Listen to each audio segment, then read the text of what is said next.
All of my friends said you moved out west. You tell me stories underneath sunsets. Could it be more than just one night? Kissing the cab ride, head turning left, right. Get a ticket for two to wherever you choose. Drinking some red out of the blue. You say my name with your accent, makes me remember how much I missed you. Hope you're planning to stay for a million days. You'll be my summer in December. Hey boy, trust my intuitions always. I'm not superstitious, I got lucky. Stole your heart and it was mine for the taking.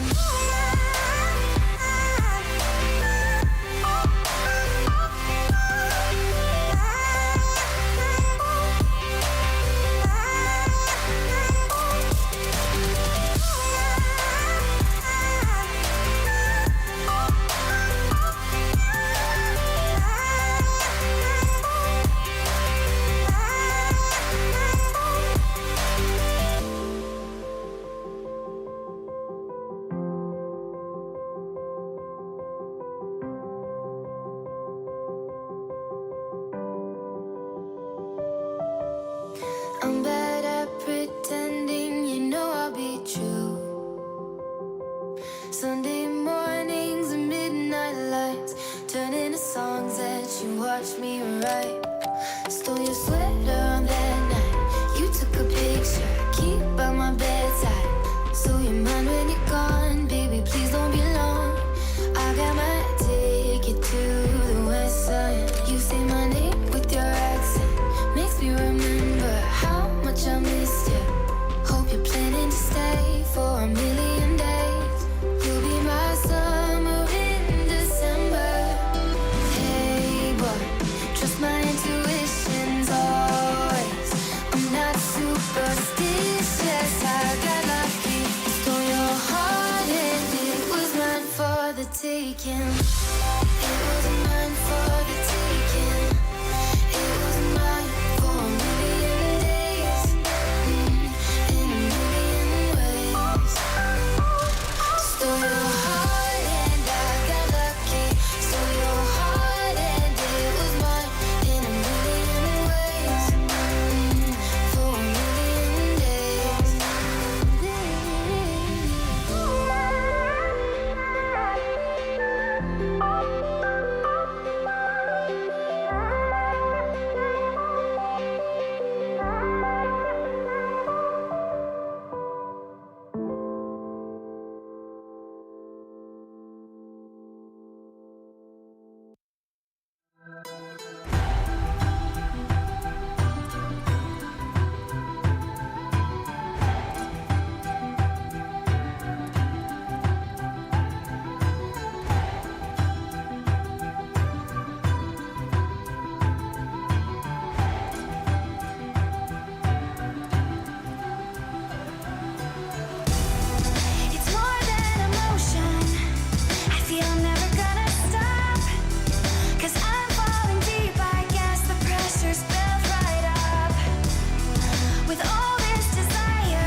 This is how we roll, man.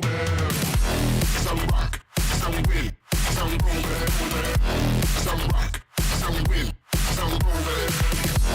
Some rock, some win, some roll, man. Some rock, some win, some roll, man. Some rock, some win, some roll, man. Some rock, some win, some roll, man. Some rock, some win, some roll, man. Some rock, some win, some win. Some rock, some win, some roll, man. Some rock, some win, some roll, man. Some rock, some win, some roll, man. Some rock, some win, some roll, man.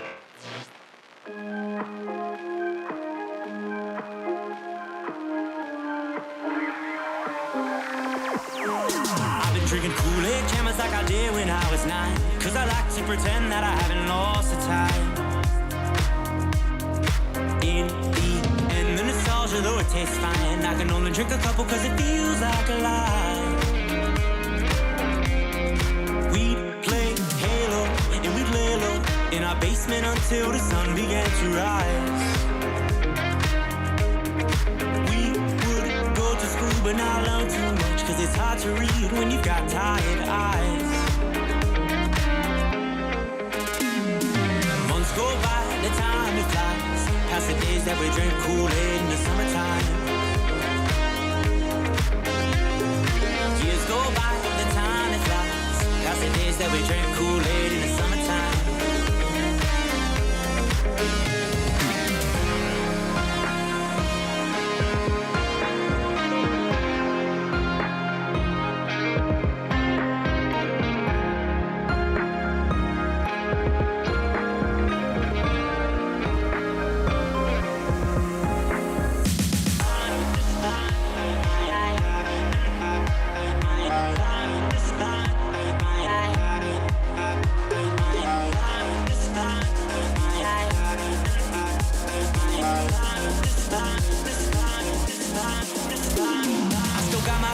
They've been with me for some time, and it's nice to know that they still by my side. friends are like stars, cause no matter how far, when it's dark outside, they will be your light. We'd play Halo, and we'd lay low in our basement until the sun began to rise. We would go to school, but not learn too much, cause it's hard to read when you've got tired eyes. Months go by, the time it flies, past the days that we drank Kool-Aid in the summertime.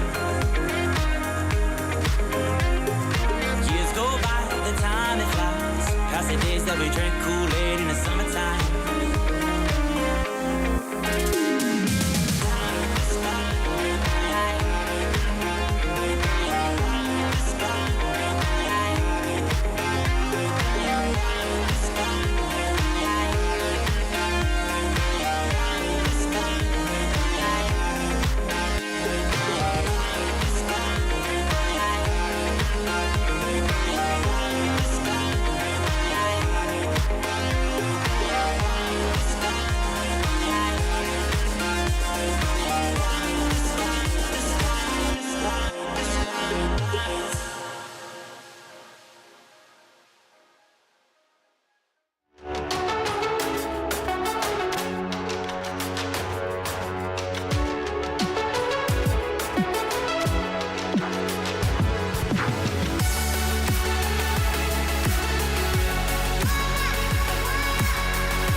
Do not test me.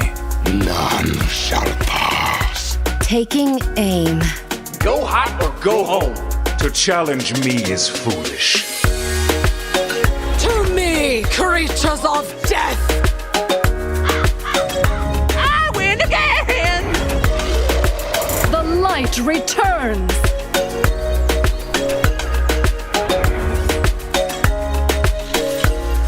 In a flash, victory will be ours! You cannot run from your demons. Let's show these bad guys who's boss. Time to take care of business.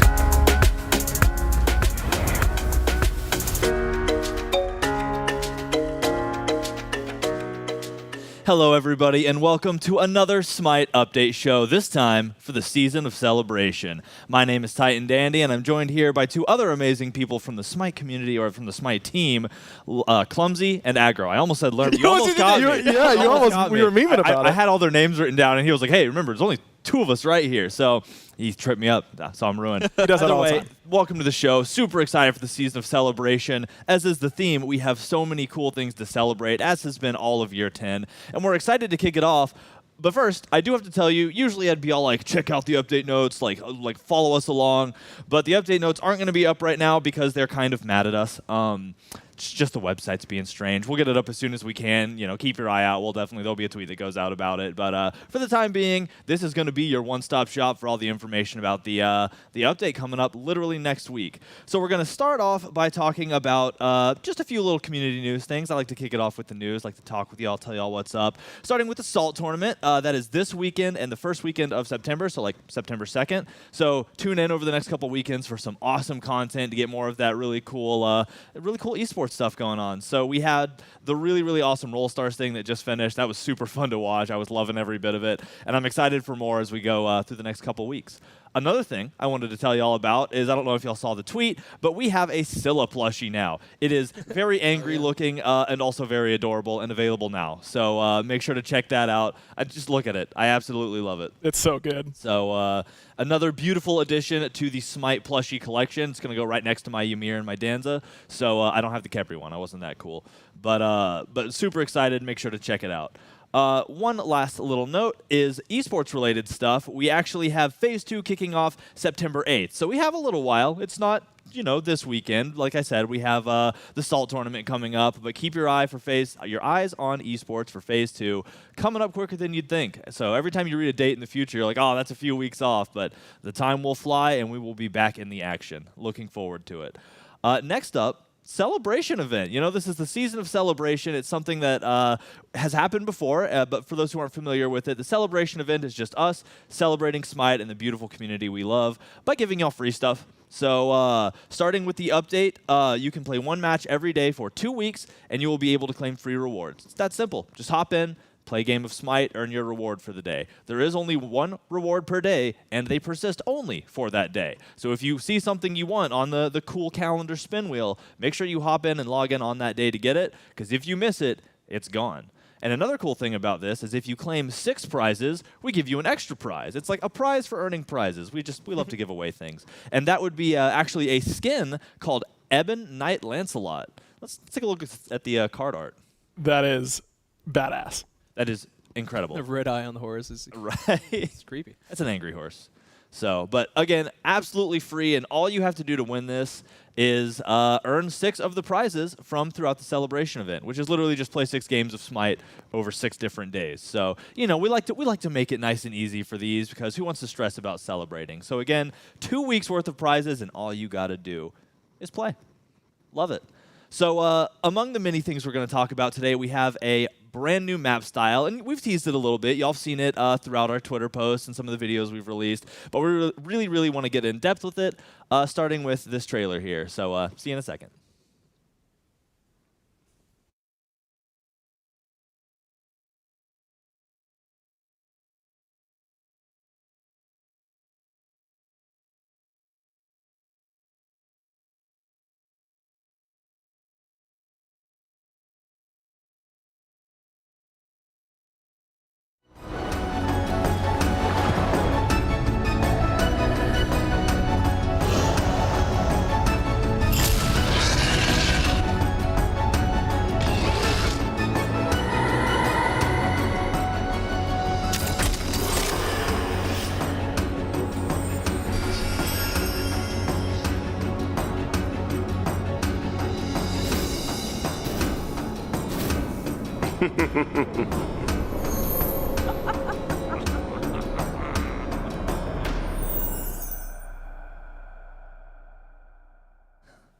Welcome back. I hope y'all enjoyed that little glimpse into the map, and we're going to be taking a much deeper dive. But first, let's kind of talk about what people can expect. So we're in the season of celebration, obviously a new season. The map is getting some changes. So what do you think people can look forward to?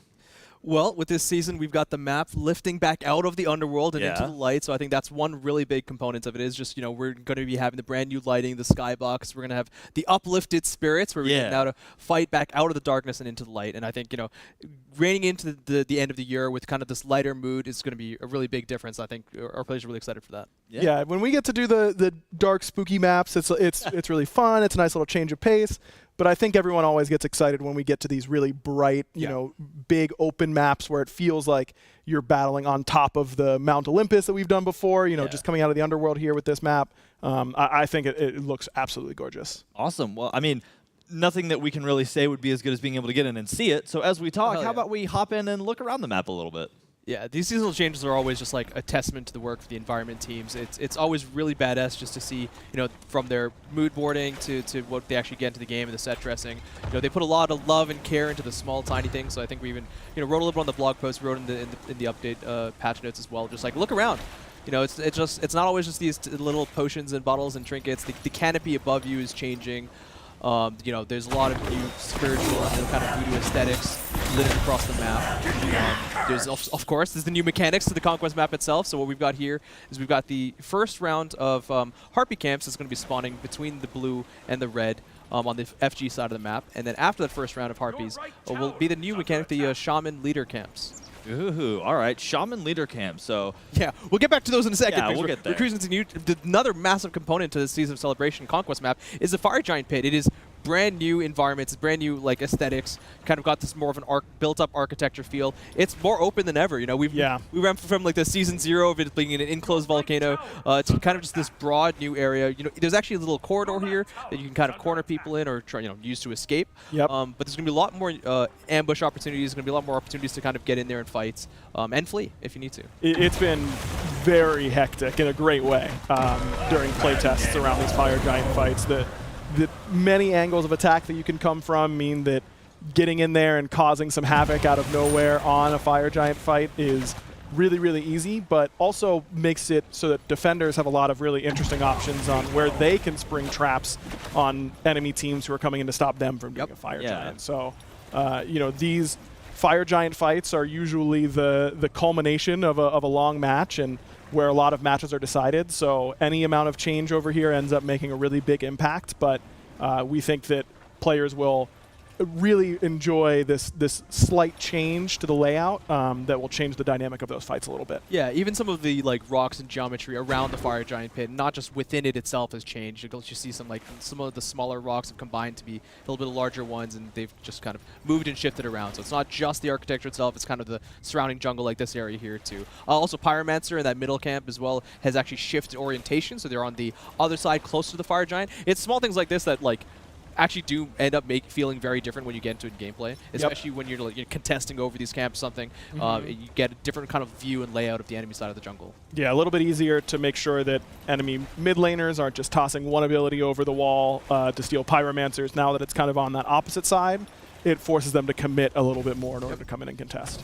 Yeah, that's incredible. And it's always crazy, too, watching these, diving into the map, because obviously it's not only the aesthetics that change, like you mentioned, but there's geometry, there's layout changes. Your usual path might have a rock in the way that you didn't expect. Or, Fire Giant. No longer can you just set up Yamoja wall and block off an entire side from the enemy. You really have to be more tactful with what you're doing, and it opens up these more options for combating and doing these team fights and how you're going to play that out. And I'm really excited to do it myself, but to also see other people get their hands on it and see what kind of crazy strats they come up with. So, you mentioned the Shaman camp earlier. Let's talk about that. What is the Shaman camp? Yeah, so after that initial Harpy camp that we saw earlier, and we can get into why it's that rotation as well later on. Okay. But the next 5 rotations of that camp will be the new Shaman camp. So there's going to be a Shaman leader. So we can see that here, guarded by 2 of kind of the the little boss creatures from the other camps. Yeah. And once these are killed, they'll empower new spirit totems. You've got to get, the invader out of the way here. Yeah, true. He's trying to stop that, which in fact is actually a thing. If you are trying to invade into the enemy's camp or you're getting invaded and you try and kill the shaman leaders, you can do that for the gold and the XP, but you will not deny the spirit totem empowerment. That cycle still continues. Okay. So here you can see we've got the purple effects. This spirit totem effect is going to be there and it's going to accumulate for every jungle buff. So while we're at the red camp right now, this is presence now. This purple augments on all the ones, and if it's activated, so you can see from the pedestal, you can see from the spirit totem itself, this new red buff will give you the mini spirit totem augment of the violet spirit totem. Okay, and you said of the violet spirit totem. So how many colors of spirit totem are there? We got 5 different colors of spirit totems that you'll be able to access. And again, as Clumsy mentioned, every time you kill this brand new camp, it will add another option on to your buff for you to choose from. So it's not like you'll get all 5 augments on your buff. You will choose one by basic attacking it. It'll change the color on the circle there. That as you saw, it's kind of like a purple outline. Yeah, a purple ring. Right around this red buff. And then when you pick up the red buff, you will also get the augment. You're still getting your typical buffs, your red buff, your blue buff, whatever it may be. Now you just have a little bit more choice on the extras that you get to add in. Got it. And this is for every buff then, right? For every buff. Yep. Wow, that's cool. Yeah, there it is on yellow buff. That's awesome. Some other fun things as well. The randomization of these shaman leaders was there for each map, so that like every time you go in, you may not get. So this was the purple this time around. It may not be purple the first time. Okay. The next time you play. However, it's going to be mirrored for each team. So if the order side is violet, the chaos side will also be violet because we wanted to make sure at least that stays symmetrical. Yeah. Yep. So it's random, but there's still balance in it because both teams are never. It's not like the tanks are getting one buff while the hunters are getting a buff on the other team. Right, or their buffs are getting better augments than we're getting for our team comps. It's mirrored randomness, which always ends up being a little bit more fair, but making it so that the camps change order every time you play. That this time, I'm really excited to get violet buff. It gives attack speed. I'm an attack speed warrior. I'm going to dominate lane as soon as I get violet buff. I didn't get violet until later this time. What can I do in order to change up my strengths or use these augments that I am getting in order to have it affect my lane state really positively? Or hey, I got bailed out because I happened to get violet right when I needed it. Yeah. And now I'm a lot stronger. Yeah, I mean, we wanted to make sure that this system, added depth to the gameplay of the characters, added depth to the experience that you have on the Conquest map, but also wasn't just overly confusing. There's a default that's chosen. You can switch this whenever you want. Even when the buff drop has landed, like when the buff camp has been killed and the buff drop's landed, before you pick it up, you can actually change what it's going to be by attacking the totems there. Okay. If you want to just double up on red and red or whatever it may be, the effects aren't always the same. So for example, the red spirit totem, the crimson one, gives you lifesteal instead of just additional power. And, we want to be, that's a whole different topic of just being cognizant about the amount of player power people get. Yeah. But it's generally, all these choices are going to be good choices. It's just, how far do you want to min-max between your character, your situation, and what time of the game it is. Some of these other more experienced players might choose between, lifesteal a little bit early for the sustain, switching to attack speed, switching to health maybe in the late game. You can switch this as much as you want throughout the game. You'll always, once you've accumulated these spirit totems, they don't go away, and once the 5 shaman camps has been killed, they revert back to harpy camps, and you're done playing with the introduction of that system. Now you get to just play with which totems you want to empower throughout the game. Yeah, and that proposes a really interesting gameplay shift too, because with them being random, say you get a buff that's incredibly great for your solo laner. Maybe now the jungler puts a little more focus on helping the solo laner get ahead because you have that advantage, or it really gives a lot of that shift. Now, you've talked about there being different colors, but what do each of the different colored totems do? That's my question. Sure, so I can go over those real quick. We've already seen violet, which gives you that attack speed. Yeah. That's 10% attack speed. We just saw verdant get picked up, which is 10% max health and mana. Okay. I was loving this in the solo lane in our playtest yesterday. I bet. Azure Spirit, that'll be blue, is going to be 10% CDR. So if you're a character that really loves that cooldown reduction early, seeing an Azure Totem is going to be really beneficial to you. Yeah. And then we've got, Clumsy already mentioned, Crimson Spirit, which is 7% physical and magical lifesteal. And then we finally have Golden Spirit, which is 5% penetration. So damage characters that might not be as auto attack focused or care as much about lifesteal, you can get a pretty significant boost from that golden spirit in order to help kill those tanks. Yeah, getting some of those ability assassins online real quick with that golden totem. Yep. That's really awesome. All right, and I love the effects too. I was talking with some people about this earlier. Our UI team really went crazy with all these different masks, seeing them on Twitter, seeing people reply to them, all of the like, OMG, the green one is so me. Like, could not agree more. Absolutely love their design. They are just funky little fellas. I want like an actual like carved LED version of all of them to hang on my wall. That would be sick. Because those are incredible looking. Yeah. Super awesome. Well, I mean, I guess, is there anything else that y'all wanted to cover as we continue to look through this season of Celebration map? Well, we also have some changes to the Stygian Beacon, really? as well as the Unleashed Titans. So, the Beacon is charging right now. How well timed and how convenient. We've been really happy with how the Beacon system has encouraged teams to group up and fight while not simultaneously punishing those who might be too far behind in order to do it. It provides this really good point of interest, but it was doing it up until you hit your cap of 3, and then it was kind of gone. Now we're making a change so that you will now get a second loop after the Unleashed Titans both die. So 5 minutes after the Unleashed Titans die, a new Stygian Beacon loop will begin. Got it. We just feel like we can use this map objective to encourage even more interaction with the enemy team, even beyond that first loop of 3 that we had before. In addition to that, the reward of the Stygian Beacon is also changing, so it's moving away from that movement speed, which we heard feedback from the players as well, is that increasing movement speed throughout the game for every player might lead to some issues down the line. While we didn't really notice that, especially with the stacking up to 3%, that could be split between the team. We wanted to take a different approach here to also look at other issues, and we've talked about this before with the snowball and comeback mechanics, which we're going to get into a little bit later. Yeah. Now the Stygian Beacon reward is going to be giving you a simple 1% physical and magical power per stack, which will now be uncapped to the 6th, or be the new cap to the 6th Stygian Beacon loops that you can have, instead of just the 3. So 1% doesn't seem like a lot, once you can get towards 5 and 6%. If you're getting all of those, it does make a difference, and you should be rewarded at that point in the game. And we're also well aware that a second Unleashed Titan push contention is going to be happening very, very late into the game. That's around 40 to 45 minutes, and that's very much intended. We don't expect all games to go to that length. This is more so just like a mitigating circumstance to help end the game if it does get to that point. And we also don't want it to be a forced end at 45 minutes. It's just another method to allow games to end. Got it. Well, super cool. I mean, I personally love that a lot. The Stygian Beacon has been one of my favorite additions to the Conquest map in a while, because I love having that, like, all right, we've been laning for a while, we're kind of gotten into our rotations, but now we have this big objective we can all fight over. And it's one that you want to claim because it does feel good to get those buffs for your team. It feels good to win a team fight under this beacon.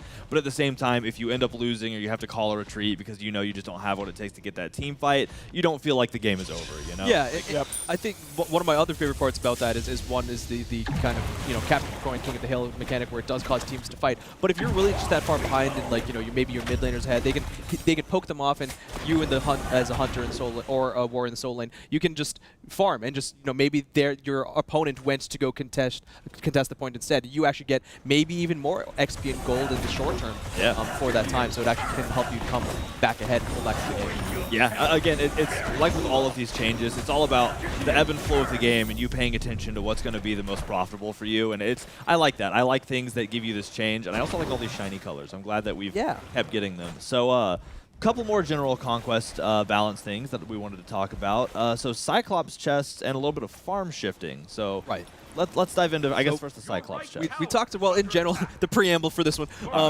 We talked a little bit about comeback mechanics and Snowball. One thing that we've been very cognizant going into this year, and I think we wrote a little bit about that on the Patchnotes and the blog post, about the game length as we went on through this year has climbed a little bit, and we want to make sure that we don't just get to ridiculous proportions. We've talked to SPL players, and we've seen the feedback from the community about how games just sometimes won't end, and we have introduced mechanics like the Cyclops chest to make sure that comebacks are important for the early to mid game and are viable. However, we want to continue making sure that we mitigate how strong that may be. It's okay for there to be comeback mechanics. That's what we strive for. Yeah. We also want to make sure that they're not overly strong. So just like we did once before, we're kind of just doing a repeat on the same metrics that we found to be successful, which is reducing the strength of the gold deficit or the gold gain from the chests just by a very, very little bit, and also some farm shifts from your own safe jungle camps to the more contestable neutral ones. Awesome. Well, that sounds good. I guess the last things to talk about in this particular area, a little less on the map now, but we have some general changes to things, starting with a ranked reset, it looks like. Yeah, so ranked players at all MMR values will now have some sort of reset applied to them in ranked Conquest, ranked Joust, and ranked Duel. In particular, capped players with capped MMR, 3,500, they'll be reset to 3,000, and that effect gets proportionally weaker down the MMR scale. Yeah, as we go down. Right, so players close to 1,500 will notice only a very slight reset, but we think that, we've seen that resetting players who are just at the top is good for those players to continue to restart that climb, and we don't want to negate all the progress that these players have made throughout the year and throughout the season, but not,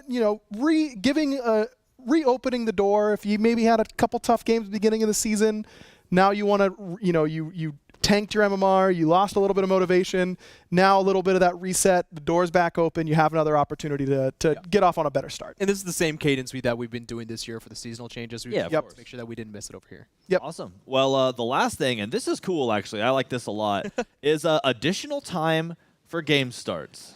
Yes. So this one's there for a few reasons, but and we haven't gotten into it just yet, but we found for whether it's on the Conquest map for the kind of new types of starts, although I would argue that this, because the Harpy rotation is there from the beginning, Conquest is less of a reason to, but when new items kind of come into play, we want to make sure that there's additional time for players to... New items? So yeah, we do that? Hey, let them cook. We might. Okay. Exactly. Wait, is it down here? Oh. Oh yeah, there's something coming up. We give some time for players to discover how that might change their starts and their purchases. And this is something that as people get more comfortable, we might kind of revert this change. It's something we've done in the past too. Just letting people get used to all the new shifts. Yeah, I'm the same way. I get into a game and I'm like, oh, I got some new stuff. What do I want? And then it's like camps are spawning in 4 seconds. Yes. Oh no. Exactly. So I'm a fan of it for season changes like this. I think it's a really cool idea because it gives me a little more breathing room to figure out what I'm going to take into this game. So what you're choosing off the menu, so to exactly. speak. Exactly. In so many words. Yes. So next up, we're going to talk a little bit more about some cosmetic stuff, some fun chesty and skinny type stuff. Starting with the reward chest, which will have Wildcard Merlin in it. I love this skin. We got the card art. Ooh, that is really that's cool. cool. He has the type of smile you can just trust, Yeah, very trustworthy guy. I haven't seen this one. This is very interesting. I'd give him my social security number. Oh, sweet. Oh, cool. I like how vibrant it is. Yeah, that hand, the gloves too. Dark hand, with the glove, that looks really cool. He's always kind of got this spell focus as well, and then it's the rotating card now. That is awesome. I like that a lot. Every time we do a card theme, like I really love the Izanami T5 with the whole slam dunk. It's just absolutely incredible. I actually have a deck of cards from that like we. Oh yeah, I love it. It's a treasured possession of mine. So again, available in the wild card, or in the reward chest, Wildcard Merlin. I'm mixing my words up here because the intimidating smile risen me up. All right, so next up, this one's exciting, and this is a bonus update. So I want to put this out there. Not going to be coming out next week. You got to wait a little while longer, but we love talking about stuff early, especially when it's as awesome as this. We have more Magic the Gathering crossover headed your way. Let's go. With Garruk Shock. Let's go. Yeah, when we were talking about the various planeswalkers that could come over in our work with Wizards of the Coast, Garruk was obviously one of the ones that came up. He's had a big resurgence. He finally broke his curse in the story not too long ago, and he's the first planeswalker. Like when planeswalkers first started coming out, Garruk was the first, and he's gotten so many iconic cards over the years, and he's got a big axe, and he beats you up. What does Chalk do? He's got a big axe and he beats you up. It's a perfect combination. You just have to go crit now with the skin. You know? Well, yeah, I mean, you have to. It's just what he's gonna do. Yeah, it's it's awesome. That's sweet. It was a lot of fun to. I got the chance to write this voice pack. It's kind of set in that timing of he was cursed and doing a lot of not so great things, you know, taking down a lot of other planeswalkers, but he's recently freed that curse and has that new perspective and all that kind of stuff. So a little bit of darkness of a hint there, but he is the mono green chalk, not your Golgari, you know, cursed huntsman type of feel. That's awesome. And with something like this, it would be a shame not to go check it out in game. So let's do just that. Let's dive out in game. Yeah, I was super excited to get a chance to do to do even more Magic stuff, because every chance I get, I'm playing a Magic skin, man. It's everything. This has looked so awesome. Absolutely couldn't blame you either. And I love you know, you mentioned that mono green, and you can see it in the abilities too. You know, oh, that's so. Is that a ram running around? That's awesome. Oh yeah, look at that. It's so cool. I love all the effects. Like, again, we have a lot of Magic players here that were super big fans of this content, and just cutting them loose and letting them add flair to these skins is incredible. And joining us actually on the mic for this is Lermy. Yeah, resident mono green player here. Very, is that right? Very psyched to have Garrick in the game. I love playing some big ol' stompa decks, and Garrick's Planeswalkers have a very solid place in that deck. Is that what you were beating Chaos with the other day? Oh, no, that was Mono Green Devotion. I wish I could put him in that. That's a Kiora deck. That's all right. It's only a matter of time. You know, you'll be before. So either way, super excited for this. Love getting to continue down this skin line. And again, just to be clear, bonus update. It's not going to be out on Tuesday. I know, heart's broken. I get that. It will be coming out with the bonus updates. That's going to be a few weeks down the road. But keep your eye out for it. It will be in addition to the Magic chest, so you can roll the Magic chest to get this, or you can direct purchase the skin if you want. But again, gotta wait for the bonus update. Sorry, I know. I hate to tease it this early for y'all, but we had to talk about it. You know, something looks that good. So next up, another event to talk about, we have a new Battle Pass coming with the new season, the Celestial Syndicate Battle Pass, which I am super pumped for. If y'all are familiar, we did kind of an Infernal Syndicate thing earlier. So this is kind of the opposite side of that. This is like, they're like rivals. The warring faction. Yeah. So instead of all like the devilry in the dark, you got kind of, they're still Syndicate, you know, they still got that thug look to them. But they're stylish. Yeah, they're stylish. I guess it's refined. But so I'm super excited for that. So that will be a new Battle Pass launching with the Season of Celebration. And there are a lot of cosmetics, a lot of rewards throughout the Battle Pass. But obviously there are some really incredible skins that we're going to get to show off here, starting with Celestial Mayhem Discordia. This skin was so much fun. Between the like golden effects and just like her attitude, she's got this like boss attitude where she's not taking any crap from any demons or devils. She's just gonna beat him up and then get back to it. Love her hair. I was about to say, Discordia always has good hair in her skins. I feel like that's just a universal truth. Nice. This is like so good. So suave, so stylish. Suave is a good word for it, because it's about the suits. It's about like that crisp, clean style. Like they command attention and respect just by the way they dress. I like it that the wings as well are just like super clean and pristine and kind of just like continue to radiate that. Yeah, because normally she has like the chaotic magic, right? But these are like actual like angel wings. And they're not like overly ornate either. Right? Like they're not just like armored up or anything like that. They're very cool. Yeah, they almost look like stonework. It's crazy. Let's go in game and check it out. You know, I want to see this in game. Dude, and that passive right off the bat, that's how you know. All Discordia players got to be having that. True. If you're not the one carrying the passive, you got to step up a little bit. Nice. Ooh, there are like wings in that orb. Oh, that's really nice. Okay, that's cute too. Bye, Odin. We'll see you later. Bye, Odin. Get banished, silly guy. Knows not to mess with the Syndicate. Oh, I was looking for the snipe. So another super cool skin. I always love Discordia's effects too. You know, like all of her abilities just have they carry effects super well. So when we unleash our FX teams and our animators to play with these and to make them look as incredible as they do, I feel like they don't miss. So that's very pretty. Absolutely love it. So next up we have another skin, Celestial Deliverer Mercury. Oh, we got our oh gosh. We went for the purple scheme here. This one might be my favorite Mercury skin ever. Yeah. Like Run.exe is gonna have a hard time keeping up. Run.exe. He's hunky. Like I don't know where else to go with that. He's suave. He's got the. He really is. He's in between jobs right now. He's Yeah, is that right? Yeah. Okay. Dang, he's trying to backstory. woo a couple maidens here, and then he's off on his between next jobs? Yeah. off on his next bounty. You know how it is. Oh, okay. See, I don't know. Like we're talking about a Oh, syndicate wow. here. Okay, Yeah. the sunglasses That's very are cool. fire. I don't know why. I thought you meant like in between job. Like he's like, oh, he's got an interview at 4 for potential. I was like, oh, Yeah, for his 9 to 5. Yeah, Damn, That's what he tells the ladies anyway. true. the material work on the suit is really cool. It's got, Yes. like this very Velvet. yeah, the velvet, but you can see there's an ornate material as well, like an inscriptions on it that's like there with the sheen. That's really awesome. He's I kind of like like that a lot. claws too. Yeah, Yeah, that's super cool. I'm gonna have to buy one of That's those just before fair. Worlds somehow. I don't know how. I have to hit up my Celestial Tailor, I guess. But so another super cool skin I'm excited for, followed by Celestial Stinger Amuzen Cobb. Celestial Ooh. Stinger. Oh, okay, sweet. Right? Yeah. Like I like how we're going from like suave dude to Stinger of Death. Yeah. Yeah, he is certainly a scary angel, that's for sure. Yeah, I mean the people below him seem to be, like just worship a little bit, and you'll be fine. Well, yeah, that's how he gets his power, you know. That's true. So yet another skin. Ooh, though, like Ooh, the like violet.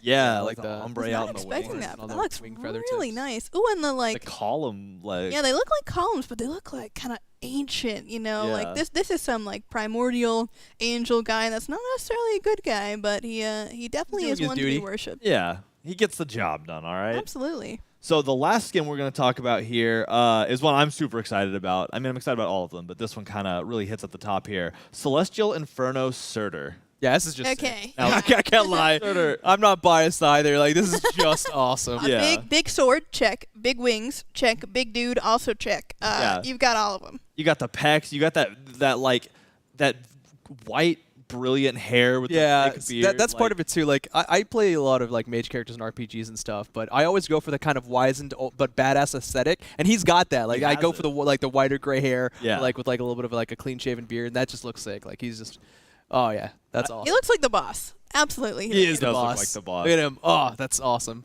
See, and now I'm thinking of the other syndicate boss. Who was it? It was Thanatos, I Thanatos, think. yeah. And they like you have Hair curl. it's just, they like I want to see them match staring down each other because I think that would be a very Do intimidating. Sky fight. Ultimates too?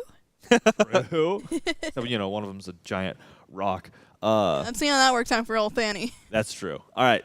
I mean, I want to see what the giant rock. That's is true. like. Let's- We're gonna go in Oh. game. We're gonna look at Perfect. it. Oh, and the imps too? Oh, the imps too. All right. Let's. Oh, he's got the like trail on the ground with the Yeah. sword too, and that's like all shiny. I Again, remember it's, you it's a talking about completely different how color. cool that tech was. Yeah, that they definitely took a lot of time to get that working in. So seeing it like skinned as well is it's definitely. Oh, Oh, and it's gonna be the empowered with the one. I didn't even think about Oh that. my god. Do that again. Do it again. Yeah, I like how they like. pull it. Yeah! Oh, That's so cool. Sick. Oh, I see the little imps fighting down there too. Oh my god. Look at him, buddy. I can't. Oh my god. I mean, he is the boss. He commands his minions around. He's like converted the beats, you know? Yeah. Blend. There his little guys now. Oh, here we go. Here we go. Whoa. Oh, that's a Not even a rock at all. He's just a beam of light. Yeah, a celestial beam of light. That's a really heavy laser beam. Dude, that one might be the coolest thing. Dude, and he has a new animation going up too. He like beams up. Yeah, that look like lightning Oh, yeah. or Hell something. yeah. Like, That is so cool. oh, yeah, I absolutely love that. See, every time we release a new god, and Surtur's been out for a long time, but I remember I said it for him too. I said, that's the type of ability that I want to see skins for. Yeah. Because when you have an ability as epic and grandiose as that, when you skin it, there's just no way it can't look incredible. So to go from this giant molten boulder to a massive like beam ray of light, it's super awesome, and I will always be looking forward to what's next. So our teams are incredible. All right, well that does it for the Celestial Syndicate Battle Pass. Again, launching next week. That's Tuesday Yeah. with the Season of Celebration. But we've teased this a little bit. We've made the Let 'em Just a little Cook bit. memes. Just a little. We have some item balance, and we couldn't get into items without talking about what's new. The reason that match duration extension seems like a good idea is because we want y'all to be able to look at this new stuff and figure out how am I going to pop off this game with these new items. And our new items are recipes, you know? We went to the kitchen, we chefed it up. Well, not me, the designers and a bunch of other really talented people. I just got to like stare at it and feel hungry all the time. But and that was a problem during this. That was, right? So I guess let's get into recipes. Yeah. What are recipes in Smite? Right, so recipes are a brand new type of item. They're going to be actually listed under the starter item category. So in the store filter, you'll see starter item / recipes. Okay. These are something that we expect every player to get at the beginning of games alongside their starter items. Got it. And that doesn't mean that you're going to just have like less value for items at the beginning of the game, because these cost 0 gold. Absolutely free. You're picking up. You're going to see these 5 different types of recipes. You're going to pick up one of them for free. They even go to like the last slot in your inventory as well, which was like fun little added new tech. The program team helped a lot with all of these.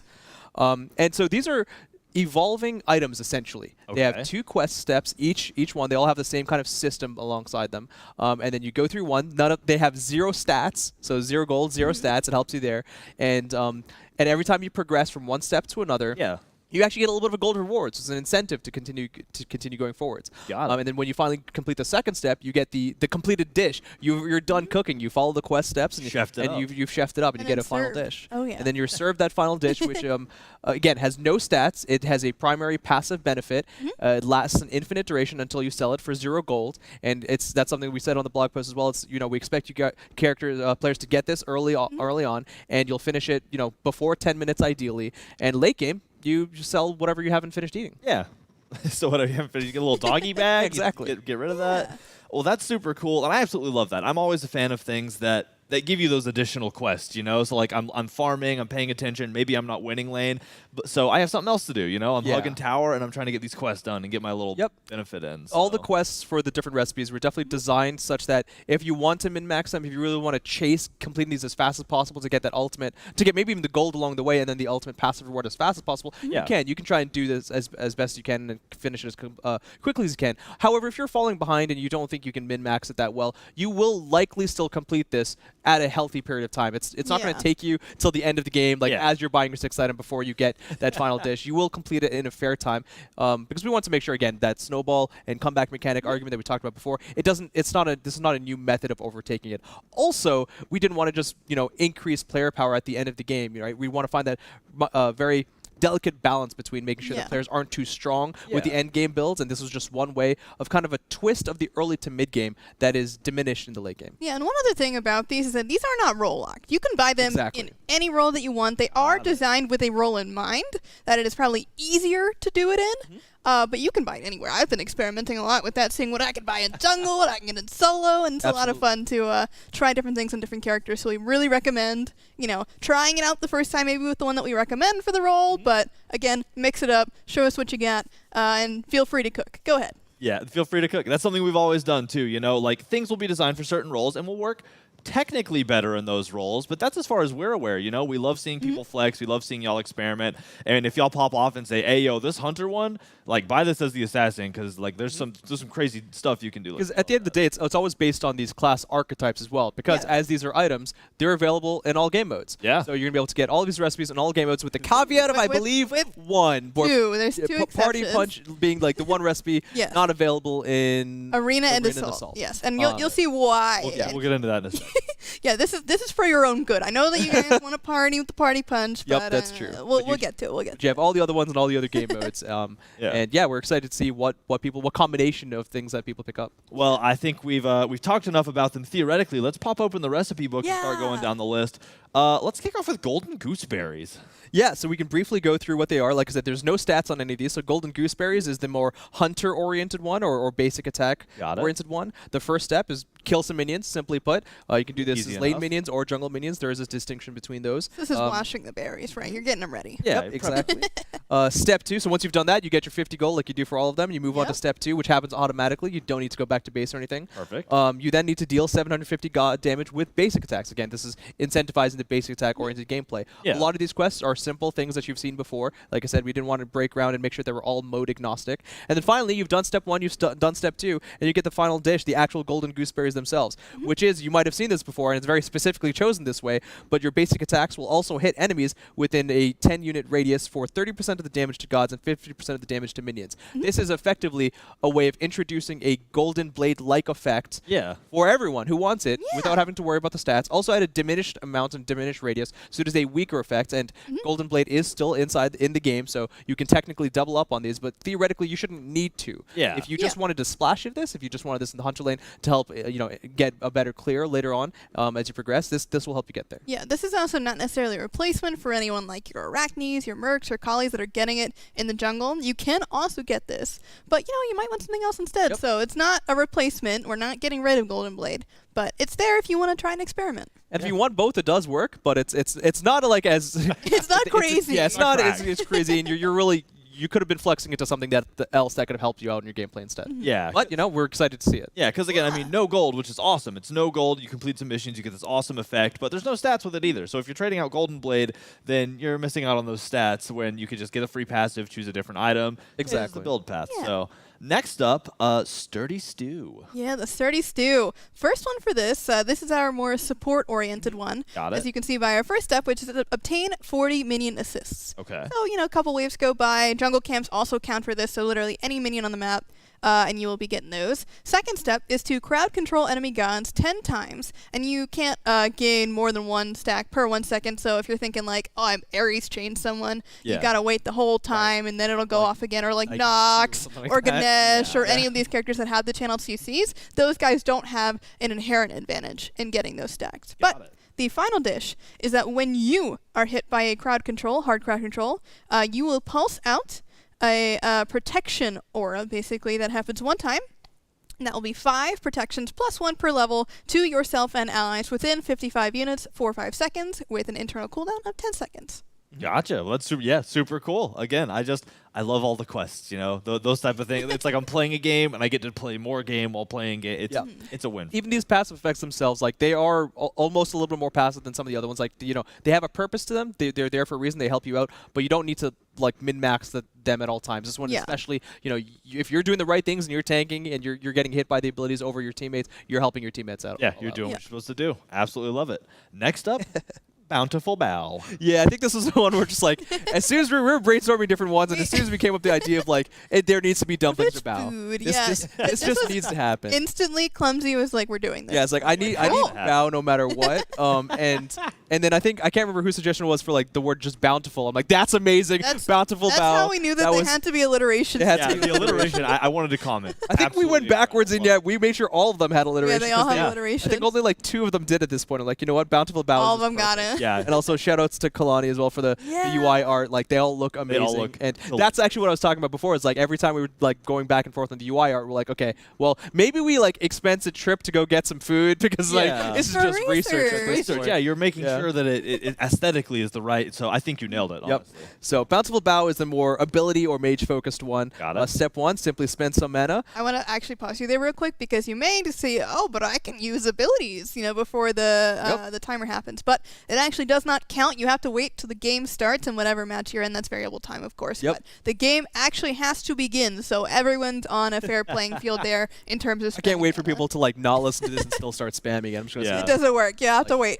Unless you're Osiris, that's not really helping you out there. Step 2, so the counterpart to the other one, you're going to have to deal god damage with abilities. Again, specifically god damage, so you have to actually be aggressive and find the enemy gods and hit them. Abilities over the basic attacks this time. And then finally, for that ability-focused dish effect, when you use a non-ultimate ability, that cooldown is reduced by 1.5 seconds, and that effect itself has an internal cooldown of 8 seconds. So again, something that you can definitely min-max if you want to. You can start thinking about kind of like Mulan's passive, which ability you're going to use first.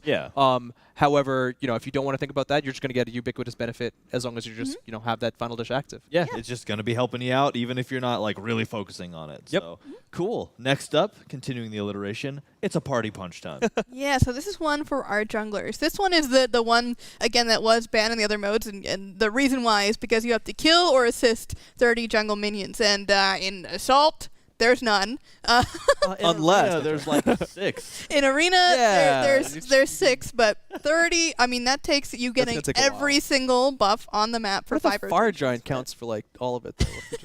Yeah, there you go. You still have to wait till he spawns and stuff that like that. That would be 8 minutes, though, which is a little towards the end of our window. That idea can stay in the Yeah, that makes sense. Okay, but step 2 for Party Punch, again, junglers keep in mind, traverse 1,500 units. So just walk around the map, do your rotations, and keep traveling, and you will get that step 2 done to obtain your final dish, which is every 100 units that you travel, you get a buff. and that buff will deal 20 plus 15% of your physical or magical power as physical damage. Exactly. So either mages, guardians, magicals or physicals can get this, but it will always do physical damage. Got it. And it will trigger on your next basic attack or ability. And this also procs on NPCs as well. So any of your jungle camps this can proc on. I believe it does not proc on towers though. But generally it is very fun to rotate and then, get the right amount of movement for you to get that big ol' wackaroni. Yeah, and pop a that wackaroni. Wackaroni. It's party punch, not wackaroni. And once you start picking this up in the game, you'll see that like 100 units, this isn't a large investment of time. Like that, you'll get this multiple times in team fights. Yes. Well, I mean, that's super cool. Sounds like Mercury would be a fan of that one. Oh, exactly. Yeah. He loves it. He loves walking around. All right. So the last one here, the durable drumstick. Kind of as the name alludes, and the only archetype that we haven't hit yet is the Soul Lane Warriors for the most part, or just your tankier characters, because you can pick this up on Guardians or anyone else if you wish to. But here you're dealing or taking God damage here. So now it's kind of on the receiving side. Deal some damage if you can you build that up a bit more. But if you're taking damage, if you're being hit a lot, now you're stacking this too. Got it. Step 2, after you finish the first step, you successfully damage an enemy god 20 times with basic attacks or abilities. So now you're damaging them back. Now this is always like you want to be aggressive. You want to hit enemy god specifically. Won't work off of minions or towers, but be aggressive. And then for your reward, being out of combat, which is the 5 seconds, you get a buff that reduces the damage of the next basic attack or ability by 20%. Yeah. So you do your thing. You kind of weave between the fights, and every time you come out of combat, you'll then be a little bit tankier the next time you engage. Yeah. Or Every time you leave combat, you make sure to eat another drumstick, and the next time you get hit by something, not that big a deal. You feel pretty good. Yeah, who can eat the most wings by the end of the game? Is that how it is? Yeah. So every time you're no, well, that's a new way of spinning it. It's like bountiful bow, whatever. You're off the internal cooldown. You should eat a bow, and it refunds the cooldown. Yeah. That's what it is. Okay. We added like every god has pockets full of food. Yeah, exactly. That's how Greasy it works. pockets. So yeah, you're gonna see Mercury pull like a handful of punch out of his pocket and just kind of You just got like one of those like hats, right? That just fills. Yeah, the drink hat. You're exactly right. Oh man, I think Bacchus has that one actually. Well, with that he does. With that cursed image in my head. So there are a few additional notes here at the bottom if y'all want to go over. Just little. Yeah, we kind of did this in a preface, but we can run through them again. Yeah, really quick. you definitely did. You can only ever have one recipe at a time. You can only ever purchase one recipe, but that's after you complete a step. Once you've completed a step, you can no longer buy a new recipe, but anytime before that first step is done, feel free to swap them out. Of course, you will lose progress on the one that you have if you do want to swap it out, but until that first step is done, you are free to change out, but again, once you have done that first step, you can't buy it again. We talked about this earlier, but the item is slotted automatically in the last inventory slot. This is just kind of to incentivize people to hang on to it until they need that true last item, sixth item slot. It just also helps you distinguish it because it's like everyone generally is going to be having this. So when you press that tab screen, look at the scoreboard, you know you exactly can see like all the starter items. Yeah. And you see on the other side, you can see all the recipes. It just has this great mirroring effect. Yeah, if you do want to sell it for any reason, it's sold for 0 gold, so you're not really getting anything from it in that instance. So again, hang on to it until you really need to get rid of it. Yep. Yeah. And then the starter item section will be starter items / recipes now, and that's where you can find them. And then again, Party Punch is not available in Arena and Assault, and that's for your own good. We tried it. Promise, it's not that good. Yeah, it won't work for you. We swear. So as someone who made that mistake, it'll be fine. All right, well, cool. Super excited for those. Super excited to be hungry while playing Smite, which, Yeah, we just need like a food sponsor now, too, just like to go alongside this. So any food sponsors out there, hit us up. We will literally do it in a heartbeat. So 'cause we're all foodies here. So let's move on to some more general item balance, right? Because obviously there's plenty of item balance. And, I said this at the beginning of the show. Usually this is where I'd say, we're not covering every single item. Check out the update notes. And you still should, but I'm not sure if they're live quite yet. As soon as the website starts working again, we're going to get it out. But as luck would have it, we sat down. We were like, all right, notes are ready. I slaved over them. I whipped them up, not quite as hard as the durable drumstick. But, I tried. And then they were like, website, not today, champ. So turns out 404 error got hands. So as soon as that's up, you can go and check out anything we don't talk about. But we have some pretty cool balance we're going to get into, starting with some starter items. So Mannequin Scepter, Mannequin Mace, both kind of getting a change. Yeah, so in this pass, we wanted to have a look at some of the, specifically 2 of the different paths of items that were starter items that were underutilized, a little bit, less exciting. So Mannequin Scepter being one of them. Simple one here is going to be reducing the gold. Usually that's kind of just almost like an offhanded change that you see for tier 3 items. But for a starter item, that actually means a lot. That means, you can compare it to the other one. You you can get 2 more pots. You're 100 gold closer to your next actual item. So that one's going to be a big change there for Mannequin Scepter. Mannequin's Mace being the upgrade that wasn't as favorable if you did go Mannequin Scepter. Well, now it's got 15% attack speed on it, which is a really big deal. Yeah, that's big. You know, we wanted to make sure that we found an opportunity to, you know, add a stat that we thought would be very helpful for that effect and for the builds that you go for mannequins. And we also increased that health just by a little notch of 75 to 100 to incentivize giving that a try. You know, if we need to dial this back down later on, that's fine. But we have some really other strong jungle options as well. So we wanted to make sure that this felt competitive. Yeah, bring it up into the fight. So next up, it looks like we have a kind of a trio of shrouds: vampiric, blood-soaked, and sacrificial, all kind of on the change docket. Yeah, so these guys were never really the most popular mage starter items, and with the change to lifesteal way back in 10.3, if you remember the Season of Hope, that whole thing. Yeah. We did a lot of healing changes at that point too, and since then lifesteals felt a bit meh. You know, people have not been going towards that option very much, and so we want to encourage people to at least try it again, especially because the starter is getting a couple of buffs here, in that it's getting increased lifesteal from 4% to 6%, and you're getting an increased mana restore from 6 to 8 every time that you hit an ability. You'll get some more mana back, which will be nice. Yeah. And then, of course, if we move to the upgrades, these were also another one of those lifesteal changes. Blood-soaked, the first one, is getting the lifesteal change from 10 to 12%. So again, up 2%. And then the magical power is also going up by just a little bit, just to make it overall a little bit more healthier stat-wise for that late game part.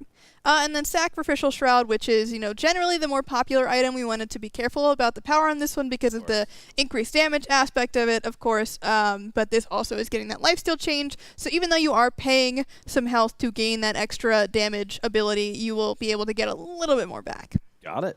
Awesome. Sounds good. I mean, Anubis player, you know, all about the lifesteal. So, ever since he could walk, you know, we've been best friends. But to kind of shift a little bit, let's talk about Absolution. CC immunity on it's getting a little love. So like we said, you know, we've got some of these general items now. We're not going to be going through all of them, but Absolution was one of the ones that it never quite like took off. It's honestly one of the ones that we were, I wouldn't say the most concerned about, but one we definitely wanted to have an eye on when we were working on it internally. CC immunity is not something that we take lightly. And I think one of the internal dev numbers, I think might have been actually double at like 2 seconds or something like that. It was very high when we tested it. Yeah. We found the middle ground of the 1.5 seconds. You know, we want to try this out, see how it feels. Yeah. But we do think that there is a break point, and if this gets too good, it's going to be picked up all the time. So, you know, maybe we need to look at the stats some more later on, but we think the passive does need a little bit of help. And we do know that if it gets a little bit higher, it can get too strong. Got it. All right, continuing down the A train, we have Aussie. Yeah, so Aussie is kind of another one of those hunter items that has fallen off in recent metas due to, again, the lifesteal changes and a shift to it that we did rather recently to make it more of a high-power item to slot better into Transcendence builds versus Dev Gloves, which is more of your like basic attack-oriented build. But anyway, Aussie was just not the easiest option to go in that second slot because it did lose its pen in that interaction. But in this kind of change here, we're hoping to give it a little bit more excitement to actually go in that second slot by making it a little bit cheaper, 50 gold, but also again boosting that power to 45, which is no joke. Oh no, it's no joke now. You might look at 45 power and go, that doesn't feel like that much, but when you look at a lot of the more expensive items and they're hitting like 50 power, like 60 power, like 45 is that power really close to that. There. Absolutely. Yeah, so that does actually help it quite a bit. And the last thing that we're doing to Aussie is we're increasing the passive health threshold from 50 to 60, which we've done a little bit across the board just to experiment with how this feels. And generally, it has been very exciting to have that a little bit more often, have that feeling of extreme, like, I can fight back now feeling. So we are excited to see how that works. Super cool. Love to hear it. As we continue down the list, Erosion is next up. Also a little cheaper, getting some love. Yeah, just a little bit of help there. Erosion's one of those items that, like, you know, a lot of players want to pick it up, especially when enemies have the shielding effects, but they just found it not to be as valuable or a little bit hard to use, right? So with a little bit of the gold shift, and now it just lets you feel less bad about picking it up. But also, more specifically, the raise increase means it just is a little bit easier to apply at all times. We want to be very careful not to have it just be the basic attack range, which is 55 for the ranged basic attacks, because that's just on all the time. Like, that's just an aura that's hard to come to like circumvent. This still should require a little bit of like a counterplay mechanic. You know, if you only want to affect someone and stop their shielding, you have to go towards it. You can't just be around the vicinity. Awesome. So we think these two shifts there will really help Erosion feel, you know, better at all angles. Well, I've always loved its card art at least, so I'm Super happy. Super happy. I don't know. It's really cool. I love It that does like look dark really and sick. green. I absolutely adore it. So next up, Mail of Renewal on the change list. Yeah, so this was another support item that kind of fell off a little bit with the introduction of Prophetic Cloak at the beginning of the year. Yeah. Healing got a bit of a change, which also knocked it down a couple pegs. So we wanted to make sure that Mail of Renewal kind of had a little bit of a place. And so we are kind of doing a little bit of a squish here where you get less stacks. We're increasing the amount of protections per stack, and we're decreasing the internal cooldown of the heal. So theoretically, it will be not only easier to get the big heal, it will be happening more frequently, in theory. So it will generally just happen more often, so you can really feel that strength of that heal. Awesome. Hey, Guardian player, love to hear it. So well, you won't love to hear this, I'm sorry. It looks like we sharpened Toxic Blade a little bit. Yes, exactly. Toxic Blade, is going to be still. So, Toxic Blade has it's just like, where do I want to start with this one? Yeah. Toxic Blade is an item that I think the community and is a little bit split about still in which the directions that it can go. Every time we revisit it and look at its stats, look at its price point, it's still just like. It's very stat efficient. What it does and its passive that it has is still very good. There's a world where if we just trend along these lines and make sure that it feels appropriate for what it has, it will be worth picking up for what you're trying to do with the anti-heal effects. However, we know that there are other options out there. By increasing its pen and not just like providing physical and magical power in abundance, we're trying to make sure that it feels like it's the right choice for the aggressive characters that who want to pick it up, whether it's going to be the in-hand warriors or hunters or even mage ADCs, alongside some of the other options. If you don't want to go Divine Ruin, if you don't want to go like Brawler's Beatstick or anything like that, you have a good basic attack focused item. We're going to keep workshopping on this one if we think that this didn't quite hit the mark.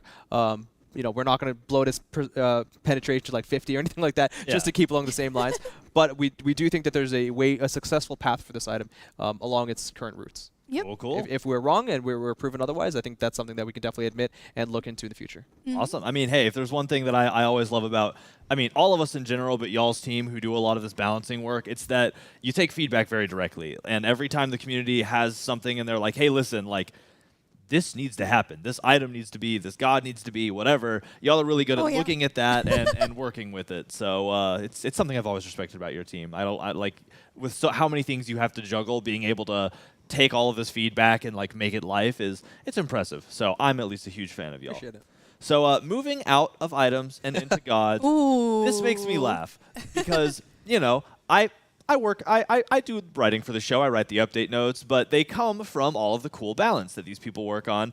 And when we get this document that starts going over what we're going to change, what they're looking at, usually they sort it into sections. We have like some buffs, some nerfs, this and that. And the header for this time around was God's spicy changes. Yeah. And it killed me. So next up we have some spicy changes. I was writing that part and I was like, I don't know if there's a better way. These aren't reworks. These aren't like heavy. Like these are heavy shifts. They're just spicy. And the season of celebration where we're cooking up a storm, I thought this was still just the right thing to do. We gotta put some spice, somewhere else as well. Gotta spread the love. Yeah, but spread the spice. As with the patch notes, the blog post might say these changes and the classic clumsy preamble.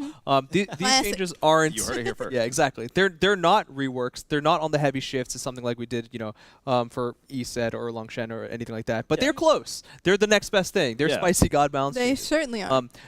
We wanted to target some of these characters who might be underperforming or also are underutilized and aren't picked up as much as frequently. Some of these gods have slightly changed since we worked on this list, but for the most part, we felt pretty safe on just breathing new life to these characters in simple enough ways. Some of these changes are a lot more simple than others. Some of these changes are heavy on the spice factor, and you're going to need some ice cream or milk after it.